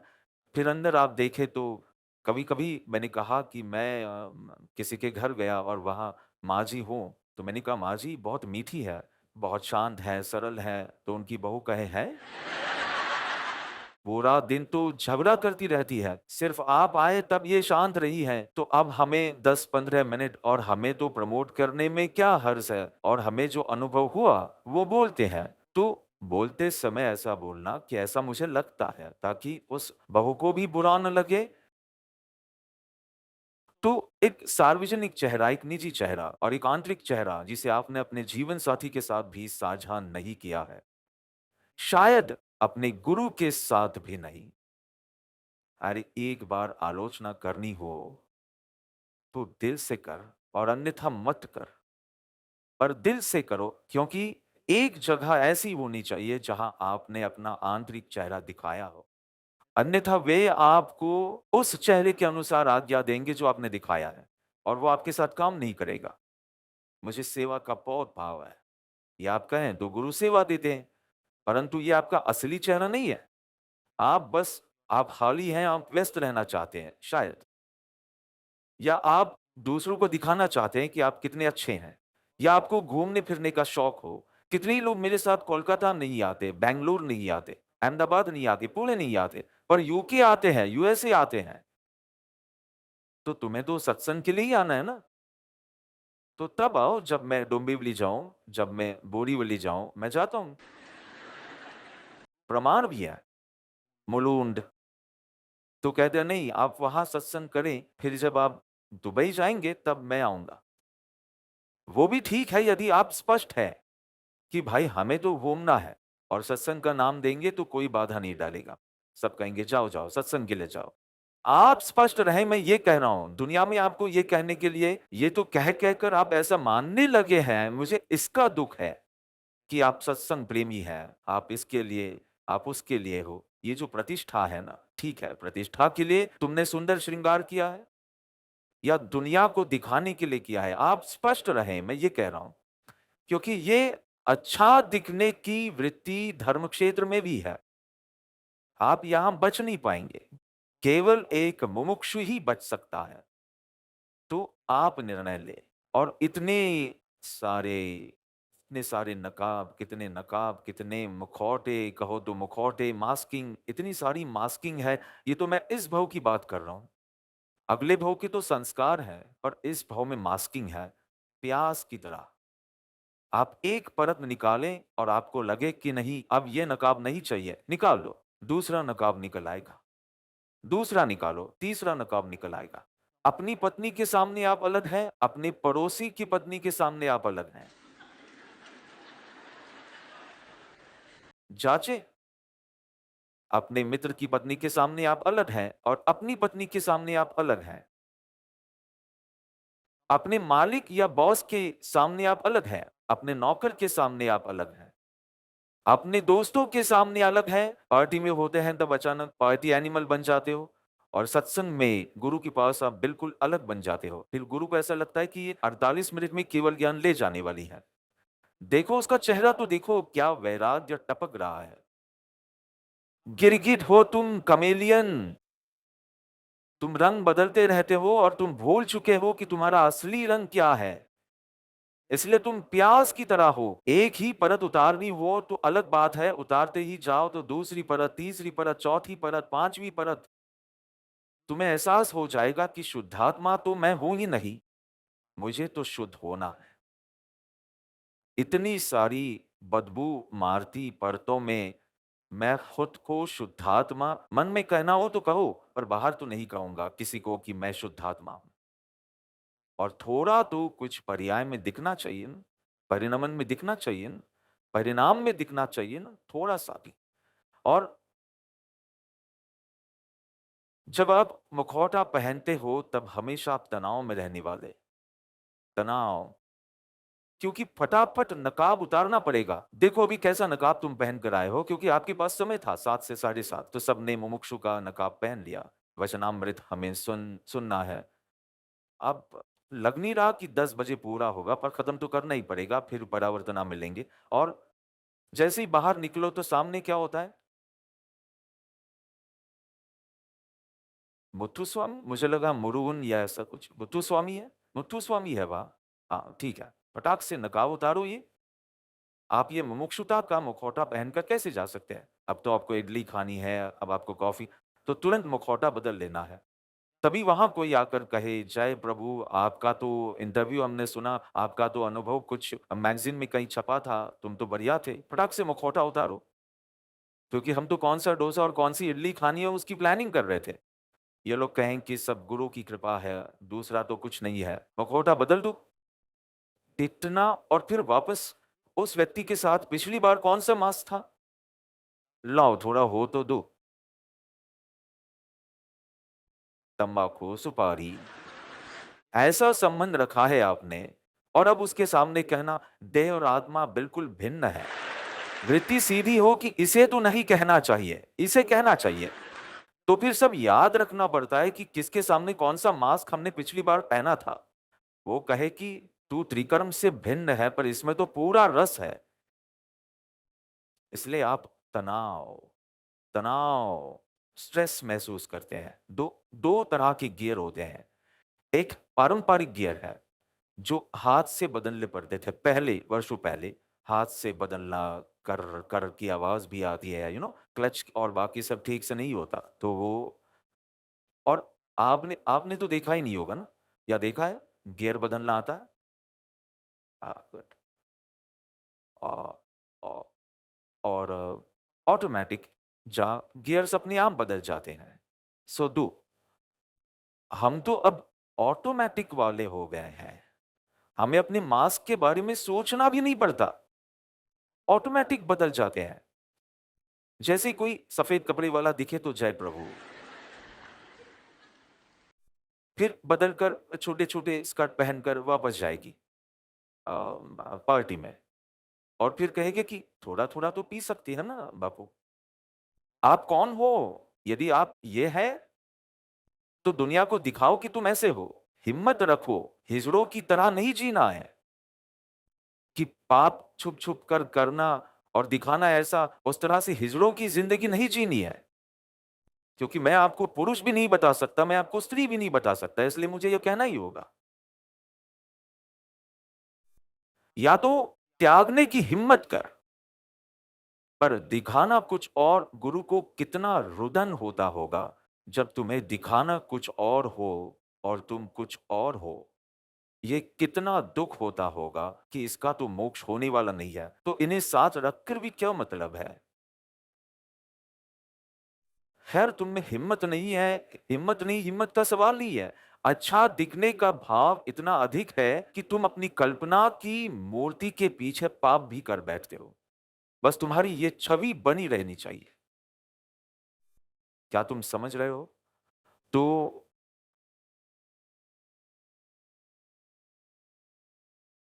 कैसा नाटकीय जीवन जीते आए हो। तुम दूसरों के लिए हंसे भी हो, तुम दूसरों के लिए रोए भी हो, ताकि सहानुभूति मिले। या फिर अगर भक्ति की बात करें तो क्या तुम्हारी भक्ति सुलसा या चंदन बाला जैसी है? एक चंदन बाला के आंसू, हम तो बस गाते हैं कि आंसू गिरे और भगवान आ गए। और एक तुम्हारे, तुम दूसरों के लिए रोते भी हो, दूसरों के लिए हंसते भी हो, तुम दूसरों के लिए सादगी वाले कपड़े भी पहनते हो, और तुम श्रृंगार भी करते हो। कितना नाटकीय जीवन है।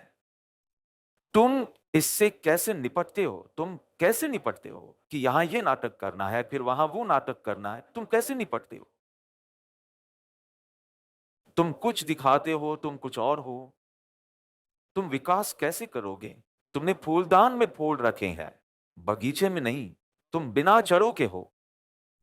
तुम्हारा जीवन कितना है? शाम होते होते तुम मुरझा जाओगे। नींद और मृत्यु में बस यही फर्क है। नींद से तुम वापस आ सकते हो, मृत्यु से वापस नहीं आ सकते। इसलिए हमें इस आध्यात्मिक निद्रा से मुक्त होना होगा। स्वप्न दशा पर लिखा 6 पदों का पत्र इसका मार्गदर्शन करता है। स्वप्न दशा से मुक्त होने के लिए कैसे जाने कि ये स्वप्न दशा है? ये 6 पदों की पत्र में है ही नहीं। तुम इसे ऐसे रखो।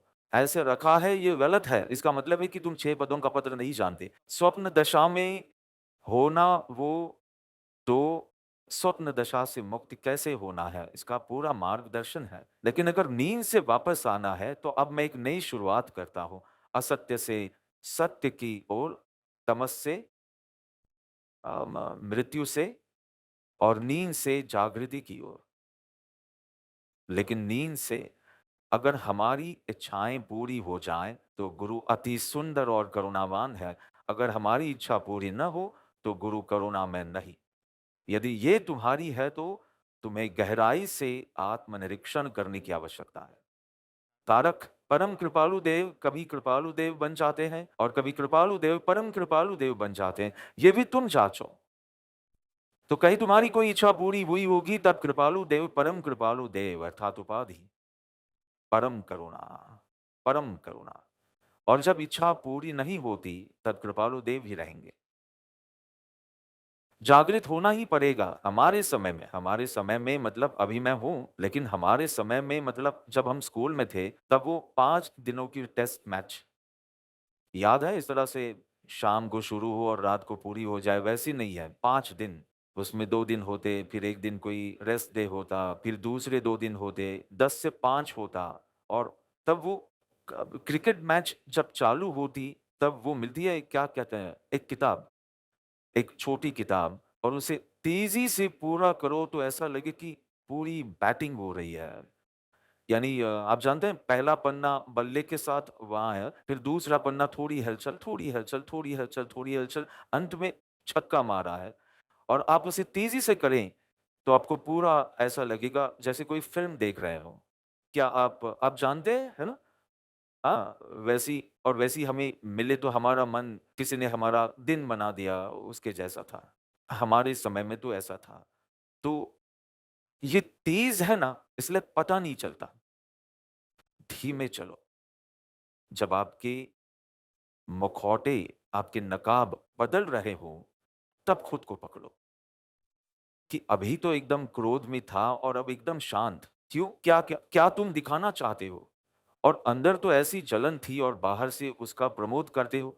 एकदम नकाब बदल रहा हो, उस बदलने के बीच में अपने पशु को देख लो। मैं अभी इस शुद्धात्मा की बात नहीं कर रहा हूँ, पशु को देखने की बात कर रहा हूँ। क्योंकि पशु दिखाई ही नहीं देता, इतनी तेज़ी से नकाब बदलता है।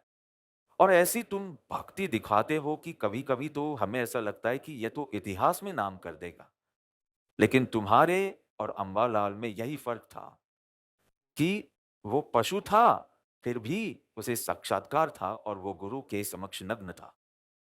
तो सारे दोष निकल गए और गुरु ने उन्हें सम्यकत्व से सुशोभित किया। सम्यकत्व। तुम अलंकृत होकर आओ, तुम आभूषण पहनकर आओ, उससे नहीं। गुरु पहनाए तो तुम्हारी कीमत है। मज़ा है। सो अरे तुम सब सेंट छिड़क-छिड़क कर, तुम्हारे शरीर से तो इतना कुछ आता है और इत्र लगाया हो, इत्र की ताकत ज़्यादा या तुम्हारे शरीर में जो प्रोडक्शन होता है, उसकी ताकत ज़्यादा? कभी ना कभी तो वापस दुर्गंध आने ही वाली है। किसी के मुँह से आती है तो इलायची खाएँ, लौंग खाएँ, दालचीनी खाएँ, थोड़े समय तक अच्छा। लेकिन प्रोडक्शन ही तुम कुछ चेंज नहीं करते, इसलिए थोड़े समय में वापस बदल जाता है। वो वापस दिखाना नहीं है, इसलिए वापस मास्क करो तुम, मास्क करो। क्या आप इस मास्किंग की विषय से थक गए हैं या नहीं? मैं 1 घंटे 15 मिनट से बोल रहा हूँ। आप सुनकर थक जाएँगे, लेकिन आप जीकर नहीं थके हैं। इस प्रकार जीते-जीते अब तो ये ऐसा हो गया है कि आप इस जीवन में सामान्य हैं। झूठ, मास्किंग, मुखौटे पहनकर आप कर सकते हैं। ठीक है, दूसरों से छिपाओ अगर ज़रूरत हो, लेकिन खुद से मत छिपाओ कि आप में माइनस भक्ति है। आप गुरु का उपयोग केवल अपनी इच्छाओं की संतुष्टि के लिए कर रहे हैं। कम से कम खुद के साथ स्पष्ट रहें। निश्चित रूप से आप दोष निवृत्ति में प्रवृत्त होंगे, लेकिन दर्शन नहीं होंगे तो नहीं होंगे। चाहे पीड़ादायक तो लगना ही है, क्योंकि जब आप सत्संग हॉल में आए थे, आप सम्राट थे। सत्संग सुन-सुनकर आप भिखारी हो गए। तो पीड़ा तो होनी ही है। आप कितने भक्ति वाले थे, आप 6 बजे आ गए थे, साढ़े 6 में आ गए थे। और अब आपको पता चलता है कि आप अंश और क्या कहते हैं, स्नेह का न मिले परम प्रभाव। अब ये आपको अभी समझ आया। तो बिल्कुल सम्राट से भिखारी हुए तो दुखी होकर ही जाना है। सत्संग से दुखी होकर जाओ तो आपको सत्संग टच हुआ है। अंबालाल के साथ तो कम से कम ये पत्र है। हर पत्र में एक तो होगा कि अपने दोषों को देखकर, और आप 454 ले, आप वो 800, जितने भी अंबालाल के पत्र हैं, उसमें प्रभु ने ये कहा है और उसे करके दिखाया है। पूरा दर्शन मोह समाप्त किया, दर्शन मोह समाप्त किया और फिर आप एस्केलेटर पर ही हैं। फिर आपको कुछ मेहनत करने की आवश्यकता नहीं रहती। और उन्होंने ये कर दिखाया और वे 38 वर्षों से अधिक जीवित नहीं रहे। 38 वर्षों की आयु, प्रभु का देह त्याग 34 वर्ष की आयु में हुआ, अंबालाल भाई 38 वर्ष। उन्हें अधिक समय की आवश्यकता भी नहीं थी। उन्होंने अपना कार्य पूर्ण कर लिया। अच्छा हुआ कि वे जल्दी चले गए। हमारे बीच रहकर कहीं वे बिगड़ न जाते। यहां से विदाई अच्छी रही।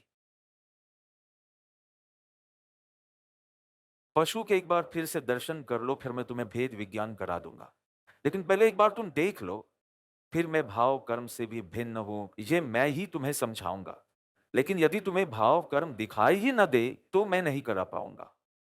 वो दिखाई दे और फिर उस प्रज्ञा छैनी को कहाँ सटीक रूप से चलाना है। तुम केवल ये नहीं कह सकते कि मैं त्रिकर्म रहित हूं, द्रव्य कर्म, भाव कर्म, नो कर्म से रहित। यह भेद विज्ञान नहीं है। जब भाव कर्म हो तब इतना ज्ञान है और इतना राग है, उस संधि पर प्रज्ञा छैनी चलानी है। इसलिए बहुत सूक्ष्मता की आवश्यकता होगी। ये कोई याद रखने का खेल नहीं है। मैं देहादि स्वरूप नहीं हूं, देह पुत्र आदि मैं, ये तो केवल याद रखने का खेल है। ये भेद विज्ञान है ही नहीं। सटीक रूप से ये शरीर और ये चैतन्य, ये ज्ञान और ये राग, जहां इनकी संधि होती है, वहां तुम्हें प्रज्ञा छैनी डालकर दोनों को अलग करना है। इसलिए ये अत्यंत सूक्ष्म कार्य है। इसे ऐसे समझो जैसे अंधेरे में सुई में धागा पिरोना हो, एक ही बार में। ऐसा कार्य है। इतनी सूक्ष्मता की आवश्यकता होगी, इतना अभ्यास चाहिए, अभ्यास में इतनी प्रवीणता चाहिए। पलायन करना ही क्यों पसंद है? तुम अपने पशु स्वभाव से क्यों भाग रहे हो? वो शुतुरमुर्ग, ऑस्ट्रिच, जब कोई दुश्मन आता है, शत्रु आता है, तो वो तुरंत आंखें बंद करके नीचे देख लेता है। मैं निश्चिंत महसूस करता हूं। ये समाधान नहीं है।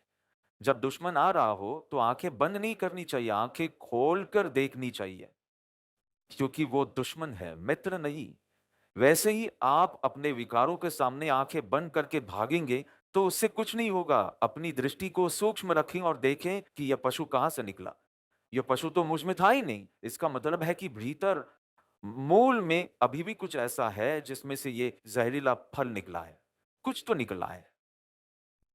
तो कुरूपता का दर्शन देखो, कोई व्यक्ति आपके साथ हो और वो बहुत बुरा इंसान हो। अब बुरा मैं नहीं जानता कि किस अर्थ में कह रहा हूं। स्वभाव अच्छा ना हो या उसका रूप अच्छा ना हो या उसका व्यवहार अच्छा ना हो या उसकी दृष्टि अच्छी ना हो। कोई बुरा व्यक्ति आपके साथ है और आप उसे पसंद नहीं करते। आप क्या करेंगे? ये इतना कठिन प्रश्न भी नहीं है। हाँ, बस उसी से जब आपको एहसास होता है कि आप भीतर से एक बुरे व्यक्ति के साथ हैं, लेकिन अगर आपको एहसास हो जाए, तो आप उसका साथ छोड़ देंगे। लेकिन आपको तो यही लगता है कि आप बहुत अच्छे हैं, भक्ति करने वाले हैं, आप आसन्न भव्य हैं, समीप मुक्तिगामी हैं। किसने कहा आपसे कि 15 भव में आपका छुटकारा हो जाएगा? शुरुआत में ही मैंने क्या बात की कि 100 भव तक मनुष्य जन्म न मिले, पर फिर भी वो जैन बनकर रहेगा। मंदिर, उपाश्रय सब जगह करोड़ों का दान करेगा और जैन क्या अनु अनुमोदक अनुमोदक संघ अनुमोदक की ट्रॉफी लेकर आएगा। लेकिन ये पाप तो किसी को पता चलने वाला नहीं है, तो वो उसमें उतना ही फंसा रहेगा। तो यदि आप अपना मूल्यांकन करें तो आपको एहसास होगा कि आप कुछ और दिखा रहे हैं और आप वास्तव में कुछ और हैं। इसलिए आपको सत्पुरुष का बताया हुआ मार्ग परिणाम नहीं देता, वरना सत्संग में 40 साल न लगते। ये सब 6-7 साल में, 250 साल पहले की बात है। 40 की उम्र में सौभाग्य मिले और 53 में तो उच्च दशा प्राप्त करके निकल जाए, इतना सरल मार्ग है। 150 साल पहले तो ये इतना सरल था। तो 150 साल में, चलिए 8 साल नहीं तो 16 साल मान लीजिए, 150 वर्ष भी बीत गए। लेकिन आपको 40-50 वर्ष की जरूरत नहीं है। यदि आप मुमुक्षु हो तो आप जरूर कर सकते हो और आप अवश्य करोगे, इसी आशा से ही मैं बोल रहा हूं।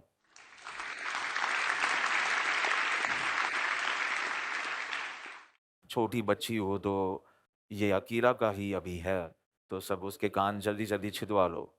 और आपको पता है, कान छिदवाते समय वो बहुत चिल्ला-चिल्ला कर रोती है। अब शायद सब आसान होगा, लेकिन मैंने वर्षों पहले देखा है, तो वो कान और ये गुजराती लोगों में तो नाक नहीं छिदवाते, लेकिन मराठी लोगों में, पुणे में तो नाक भी छिदवाते हैं, उन्हें वो पहनना होता है, तो नाक छिदवाते हैं। इसमें कितनी पीड़ा होती है, लेकिन भले ही पीड़ा हो, पर बाद में जो गोल्डन इयररिंग्स आएँगी, तब मेरी बेटी कितनी प्यारी लगेगी। तो वैसा ही आप स्वयं से कहो कि भले ही पीड़ा हो, पर अपने पशु का दर्शन कर, तभी उसकी निवृत्ति होगी और फिर आप जो चमकोगे, शोभोगे, आलोकित हो जाओगे। अरे! खटक लगनी चाहिए। समझो आप अभी बाहर जा रहे हो और आपके कपड़ों में आग लग जाए। मौलिक जी से पूछते हैं, वो लगभग सही जवाब देगा कि तेरी शॉल में आग लगी है, तू जा रहा है, तुम्हारे शॉल में आग लग गई, क्या करोगे? शॉल काढी देस. फिर तुम्हें पता चला कि तुम्हारे कफ़नी में भी आग लगी है। तो कफनी पण काढी देस. फिर तुम्हें ऐसे पता चला कि तेरी इनरवियर में भी आग लगी है। काढी देस. उतार देगा, क्योंकि बचना है तो बस यही है। ये सभी पशु विकार तुझे आग जैसे लगे तो तुम्हें होगा कि मुझे इनसे छूटना है। आग जैसा लगा ही नहीं है। हाँ, ठीक है, मेरी गलती है, ये मेरी गलती है, लेकिन तुम ऐसी गलतियों के साथ जी क्यों रहे हो? हमें तो तुम्हारी ज़रूरत नहीं है। तुम जी क्यों रहे हो? आप जल समाधि क्यों नहीं ले लेते? अब इतना तो चलता है। बस यही चलता आया है और इसीलिए परिभ्रमण भी चलता ही रहेगा। परिभ्रमण के प्रत्याख्यान नहीं होंगे। 128 में जैसे कहा गया है वो। अब अब यदि उसके प्रत्याख्यान ले तो लिया जा सकता है। परिभ्रमण के प्रत्याख्यान की बात कर रहे हैं। इसी मंच से ये कहा गया है। हमने 128 जब लिया था, तो मूल रूप से धर्म एक आँख खोलने की विधि है।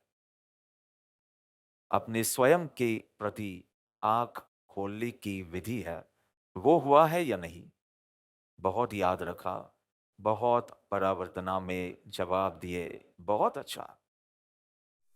लेकिन अगर ये आँख खोलने की विधि है, तो क्या आँख खोली या नहीं? धर्म उपदेश नहीं, उपचार है, ट्रीटमेंट है। क्या आप उपदेश सुन रहे हैं या अपनी ट्रीटमेंट करवा रहे हैं यहाँ? पर क्या ट्रीटमेंट करवानी है या नहीं? स्वयं से पूछें। वह पशु के साक्षात्कार के बिना आप में ये भाव ही नहीं जागेगा कि हर गलती और हर माफी का कोई अर्थ नहीं है। जो मूल से निकलता है, यदि मूल पर काम नहीं किया, तो आप अपना समय बर्बाद कर रहे हैं। वास्तव में मैंने आपसे ग्रुप मीटिंग में पूछा था कि 75 वर्ष की आयु हो, सुनना मारवाड़ी, सुनना, 75 की आयु, दिन में 8 घंटे आप सोते हैं, तो आपके जीवन के 25 वर्ष तो सोने में निकल गए। 8 घंटे या तो आप स्कूल में थे या काम करते थे। तो इस दुर्लभ मनुष्य भव के और 25 वर्ष, 50 वर्ष तो ऐसे ही कट जाते हैं। 4 घंटे में आपको भोजन, फ़िटनेस, परिवार और मित्रों के लिए देता हूँ। प्रतिदिन 4 घंटे, तो औसत निकालें, तो साढ़े 12 घंटे उसमें चले जाते हैं। 2.5 वर्ष कुछ आपात स्थितियों और व्यवहार के लिए रखें। आपके पास केवल 10 प्रभावपूर्ण वर्ष हैं, उस अवस्था को प्राप्त करने के लिए जो अम्बालाल ने प्राप्त की थी। उसमें से भी 5 समाप्त हो गए हैं। तो अब इन 5 या 4 या 3 वर्षों में यदि आप नहीं करते हैं, तो आपने ये जीवन बर्बाद कर दिया और आप फिर से उसी चक्र में हैं, चतुर्गति परिभ्रमण। और आपके पास अभी भी, यदि आप निर्णय लें, तो आप बाहर निकल सकते हैं और अपनी यात्रा पूरी कर सकते हैं। लेकिन जागृत होना पड़ेगा। तो गुरु के वचन इतने प्रभावशाली होते हैं, अपूर्व वाणी कही है ना, यदि वे ना होते तो अच्छा होता। बापा, अंत में आप ऐसा क्यों बोलते हैं? सिर्फ 10 मिनट बाकी है। ये ना होता तो अच्छा होता, क्योंकि इतनी प्रभावशाली अपूर्व वाणी आती है कि वो हमसे चिपक जाती है, चिपक जाती है, चिपक जाती है। चिपक जाती है, चिपक जाती है, जीभ पर चिपक जाती है। आप ऐसा बोलने लगते हैं कि अब तो सम्यक दर्शन के सिवा कुछ नहीं चाहिए। आप बोलने लगते हैं, लेकिन ये ज्ञानी की गूंज है, ये आपकी आवाज नहीं है, क्योंकि अगला व्यवहार जो आप कर रहे हैं वो इससे मेल नहीं खाता। इसलिए आपको एहसास नहीं होता कि आप कितनी महान बातें बोल रहे हैं। मन के मानीगर अर्थात क्या? तो जब आपने ये कहा तब आप क्या सोच रहे होंगे? क्योंकि यदि आप अर्थ नहीं जानते और मुझे लगता है कि ऐसा ही होगा, तो इसका मतलब है कि ये हृदय को छूकर नहीं निकला है। यदि आप अर्थ नहीं जानते तो ये हृदय को छूकर नहीं निकला है। मैं सामान्य रूप से कह रहा हूं, आपके बारे में नहीं, सामान्य रूप से। आप बड़ी-बड़ी बातें बोलते हैं, लेकिन ये ज्ञानी की गूंज है, क्योंकि ज्ञानी की आवाज ही ऐसी है, ज्ञानी की वाणी ही ऐसी है कि घूमती रहती है, याद आती है और बोली जाती है। पर ये आपकी आवाज नहीं है। आपको स्पष्ट होना चाहिए कि ये उनकी अनुभूति है। उन्होंने भोजन किया है तो उनका पेट भरा है, उससे आपका पेट नहीं भरेगा।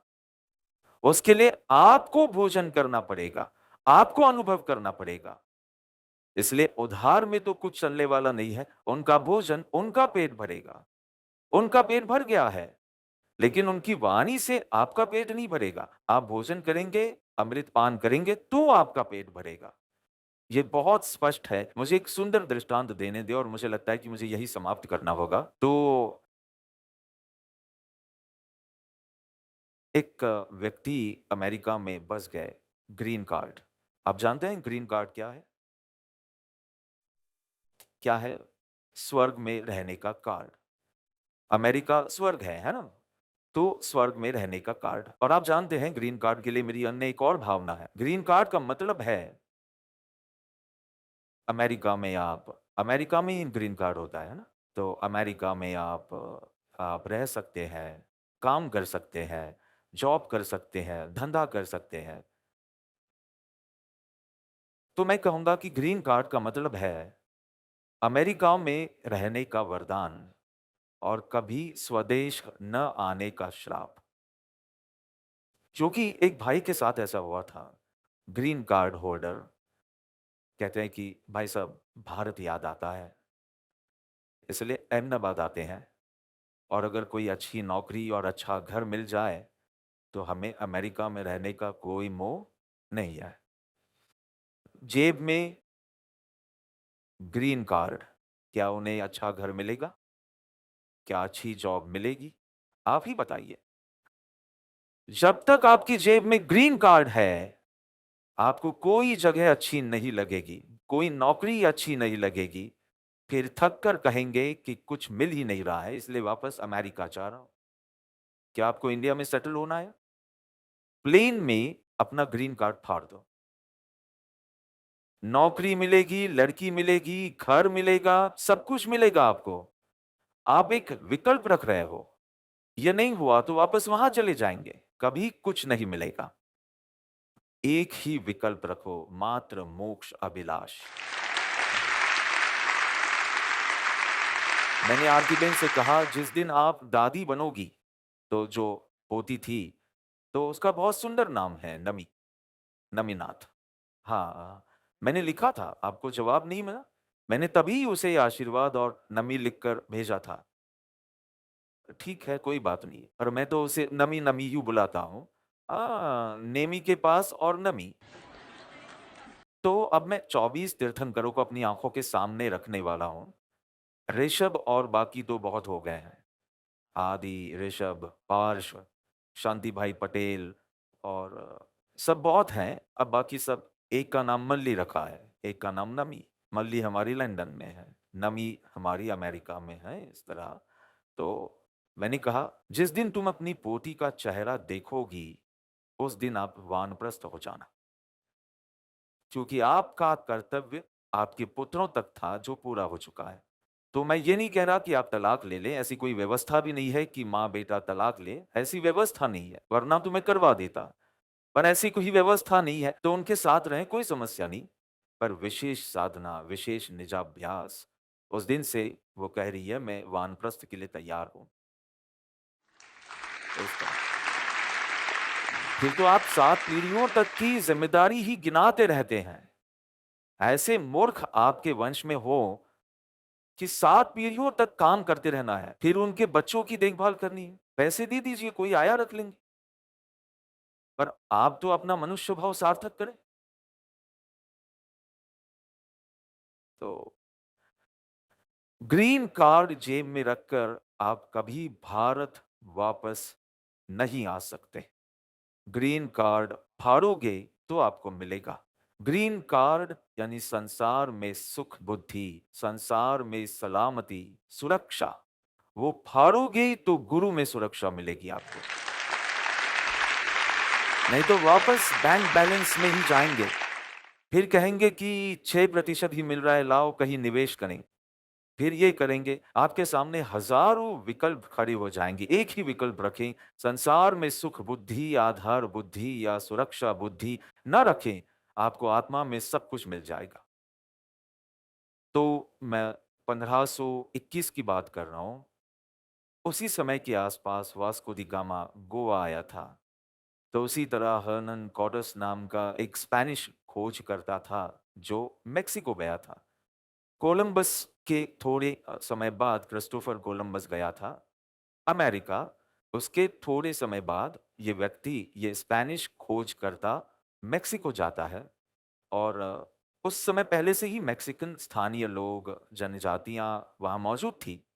और पूरी सेना नाव से, बड़े जहाज से नीचे उतरी। और जब उन्होंने मेक्सिकन घोड़ों को देखा तो वे इतने डर गए, क्योंकि इस तरह के घोड़ों को उन्होंने स्पेन में नहीं देखा था। तो वे इतने घबरा गए कि सबने तय किया कि इस देश में नहीं रहा जा सकेगा जिसके घोड़े इतने जबरदस्त हों। इसलिए हम वापस नाव में चलते हैं, स्पेन वापस जाना बेहतर है। ये बात हर्नन कॉर्टेस को पता चली। वो कप्तान था, वो नेता था। वो नाव में गया, आग लगा दी। आग लगाकर नाव को जला दिया कि अब आपके पास दो विकल्प हैं, अटलांटिक समुद्र में जाओ या इस अनजान देश में रहो। तो सबने कहा, लेकिन अटलांटिक में उतरेंगे तो तुरंत ही मृत्यु है, तो क्या करना चाहिए? और ऐसा करते करते वे लोग 300 साल तक रहे। 300 साल मेक्सिको स्पेन के अधीन था। 300 साल। तो आप विकल्प रखते हैं, उसी में आप हार जाते हैं। आप एक ही विकल्प, मात्र मोक्ष अभिलाष। अब मुझे समझ में आता है क्यों उन्होंने मात्र शब्द का प्रयोग किया कि पहले अपना ग्रीन कार्ड फाड़ो। नौकरी, लड़की चाहिए तो ग्रीन कार्ड फाड़ो, नहीं तो पूरी जिंदगी कहोगे हमारा मन तो इंडिया का ही है, पर अब कुछ मिल नहीं रहा है ना। अरे हम जी रहे हैं या नहीं जी रहे हैं? क्या नहीं मिल रहा है आपको? किसी को भी कुछ न मिल रहा हो तो मेरे पास आना, मैं नौकरी, लड़की और दुकान सब कुछ करवा दूंगा आपके लिए, और घर। लेकिन ग्रीन कार्ड मेरी आंखों के सामने फाड़ना होगा। यानी संसार की सुख बुद्धि और ये रहेगा तो पशुएं खड़े होते ही रहेंगे, अन्यथा कोई विकल्प ही नहीं बचेगा। है ना मेरा भगवान, है ना मेरा भगवान।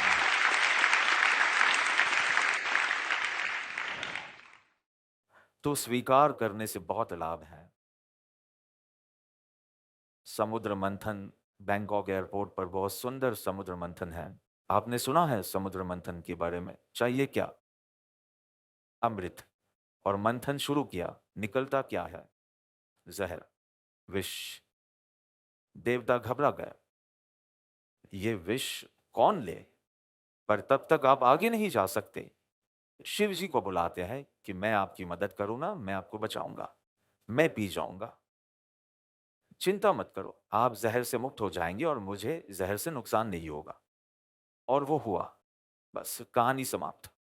गुरु के समक्ष सब कुछ खुला कर दो, सारा विष महादेव को सौंप दो, उनका नुकसान नहीं होगा और हम उससे मुक्त हो जाएंगे। लेकिन यदि वहां भी नहीं होगा तो मैं कहूंगा कि खुद को अभवी की अगली श्रेणी में लेबल करना बेहतर है। क्योंकि भव्य अभव्य तो स्वभाव से होते हैं, उसमें कोई कृत्य से अभव्य नहीं होता। लेकिन उसके बाद जो दूसरी सीमा होती है, मतलब करोड़ों अरबों भव, उसमें डाल दे। क्योंकि उस जगह पर तो सबसे अधिक सुरक्षित है। महादेव के सामने यदि आप विष नहीं निकालोगे, तो फिर आप विष पी लो और मर जाओ। बार-बार, बार-बार जीव सच्चा पुरुषार्थ नहीं करता, बड़ी चीज़ नहीं निकालता, दोष में छोटी-छोटी चीज़ें निकालता है। नॉनवेज अब बंद, तब से मैंने सिगरेट नहीं पी। ओह! बहुत अच्छा, लेकिन ये एक छोटी चीज़ है। मैं प्रभावित होने वाला नहीं हूँ। दूसरों को प्रभावित करने का जो भाव है ना, उसे निकाल कर दिखाओ। सिगरेट तो मैं अनुमति दे दूँ। नहीं, नहीं बोल सकते। नहीं, मैं अनुमति नहीं देता। मैं अनुमति नहीं देता, लेकिन मुझे कोई आपत्ति नहीं है। लेकिन ये जो दूसरों के सामने जो है, उससे बेहतर दिखने का भाव है, मेरे लिए वो बड़ा पशु है। ये तो छोटा है, मैंने तो किसी को बताया भी नहीं। बंद करो। बीड़ी फूँकने में क्या, एक तरह से एक प्राणायाम तो हो ही जाता है। गहरी साँसें और सब तो होता है। आपने पी नहीं है इसलिए आपको पता नहीं है, लेकिन जिसने पी है, अंदर से नाक के ज़रिए जो धुआँ निकलता है, उसे देखने में मज़ा आता है। वो क्या बड़ा नुकसान कर देने वाला है। और दूसरों को प्रभावित करने में करोड़ों पशु आप खड़े कर लेते हो। इसलिए छोटी-छोटी चीज़ों पर काम मत करो, मुख्य चीज़ पर, बड़ी चीज़ पर काम करो। हॉलीवुड में एक एक्ट्रेस की शादी थी, एलए में। हॉलीवुड यानी एलए, है ना? तो उस एक्ट्रेस की शादी थी, शादी की और बहुत सारे लोगों को उसने बुलाया था। पार्टी और ये सब, और फिर रजिस्टर मैरिज हुई। 3 घंटे में वापस आ गई तलाक लेने के लिए। अभी तो मेहमान घर भी नहीं पहुँचे थे। देखो, एलए बहुत बड़ा है, और अगर आप सैन डिएगो से सिमी वैली तक की बात करें, तो आपको जाने में 3 घंटे लग जाते हैं। अरे! हमें ट्रैफ़िक में दहिसर जाना होता है। भाई, दही नहीं, डॉट है या नहीं उस पर? तो दहिसर बोला ना मैंने। तो दहिसर जाने में सोबो से हमें 2 घंटे लग जाते हैं। वो तो ट्रैफ़िक के कारण, वो तो बिना ट्रैफ़िक के 3 घंटे। तो अभी मेहमान हॉलीवुड से पहुँचे भी नहीं थे, और शादी करने से पहले ही उसने तलाक मान लिया। क्यों? तो कहते हैं कि जब हम रजिस्टर में साइन कर रहे थे, तो मैंने जो साइन की, उससे बड़े अक्षरों में उसने साइन की। इतनी सी बात से आपको चोट लग गई। कोई बड़े अक्षरों में हस्ताक्षर करे, इतना सारा अहंकार है आप में। किसी ने कुछ कह दिया, कुछ कर दिया, सिर्फ हस्ताक्षर के कारण तलाक तक पहुँच जाते हैं। भीतर का पशु कितना मजबूत है तुम्हारा, कितना मजबूत है। हमारी समस्या क्या है कि मुझसे एक व्यक्ति ने पूछा कि जानने के बावजूद अब तो दोष दिखाई देते हैं, पता भी चलता है, तो भी वे क्यों नहीं चाहते? क्या आपका यही प्रश्न है? तो मैं फिर से 2 मिनट और लूँगा। अगर नहीं होगा तो छोड़ दूँगा, है ना? खैर, मैं आपको समझा देता कि जानने के बावजूद वे क्यों नहीं चाहते? कारण आपको क्रोध के समय क्रोध ज़हर नहीं लगता। क्रोध जाने के बाद क्रोध ज़हर लगता है। जब आप क्रोध के नशे में होते हैं, तब क्या आपको लगता है कि आप ज़हर पी रहे हैं? नहीं, फिर क्रोध करने के बाद आपने सामने वाले को एक तमाचा मारा और उसने भी एक तमाचा मार दिया। अब तो क्योंकि में आमने-सामने मार रहे होते हैं। दामिनी उसे मारती है, क्या कौन नंदिनी। नंदिनी को मारा, नंदिनी ने वापस उसे मारा। देखो, मैं कितनी सटीकता से कह रहा हूँ, जरीवाला। हम देखते हैं तो बहुत सूक्ष्मता से देखते हैं। तो अभी तो ऐसा चल रहा है कि ये भी मारे और वो भी मारे। फिर जो आपको लगता है ना, तब आपको लगता है कि क्रोध नहीं करना चाहिए था। लेकिन क्रोध के समय कहाँ क्रोध ज़हर लगता है? क्रोध के फल तुम्हें ज़हर रूप लगते हैं। आप तभी स्टेशन पहुँचते हो जब गाड़ी निकल चुकी होती है। क्रोध हो जाने के बाद आपको क्रोध ज़हर लगता है, वो नहीं जाएगा। क्रोध के समय आपको क्रोध ज़हर लगेगा, तो तुरंत जाएगा। आसान है।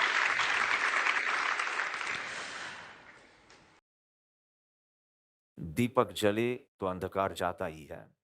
और यदि आपको वास्तव में विकार ज़हर लगा हो, तो आपके अंतर में दीपक प्रज्वलित हुआ है, और दीपक जले और अंधकार न जाए, ऐसा हो नहीं सकता। यदि आपके विकार नहीं जा रहे हैं, तो दीपक प्रज्वलित नहीं हुआ है।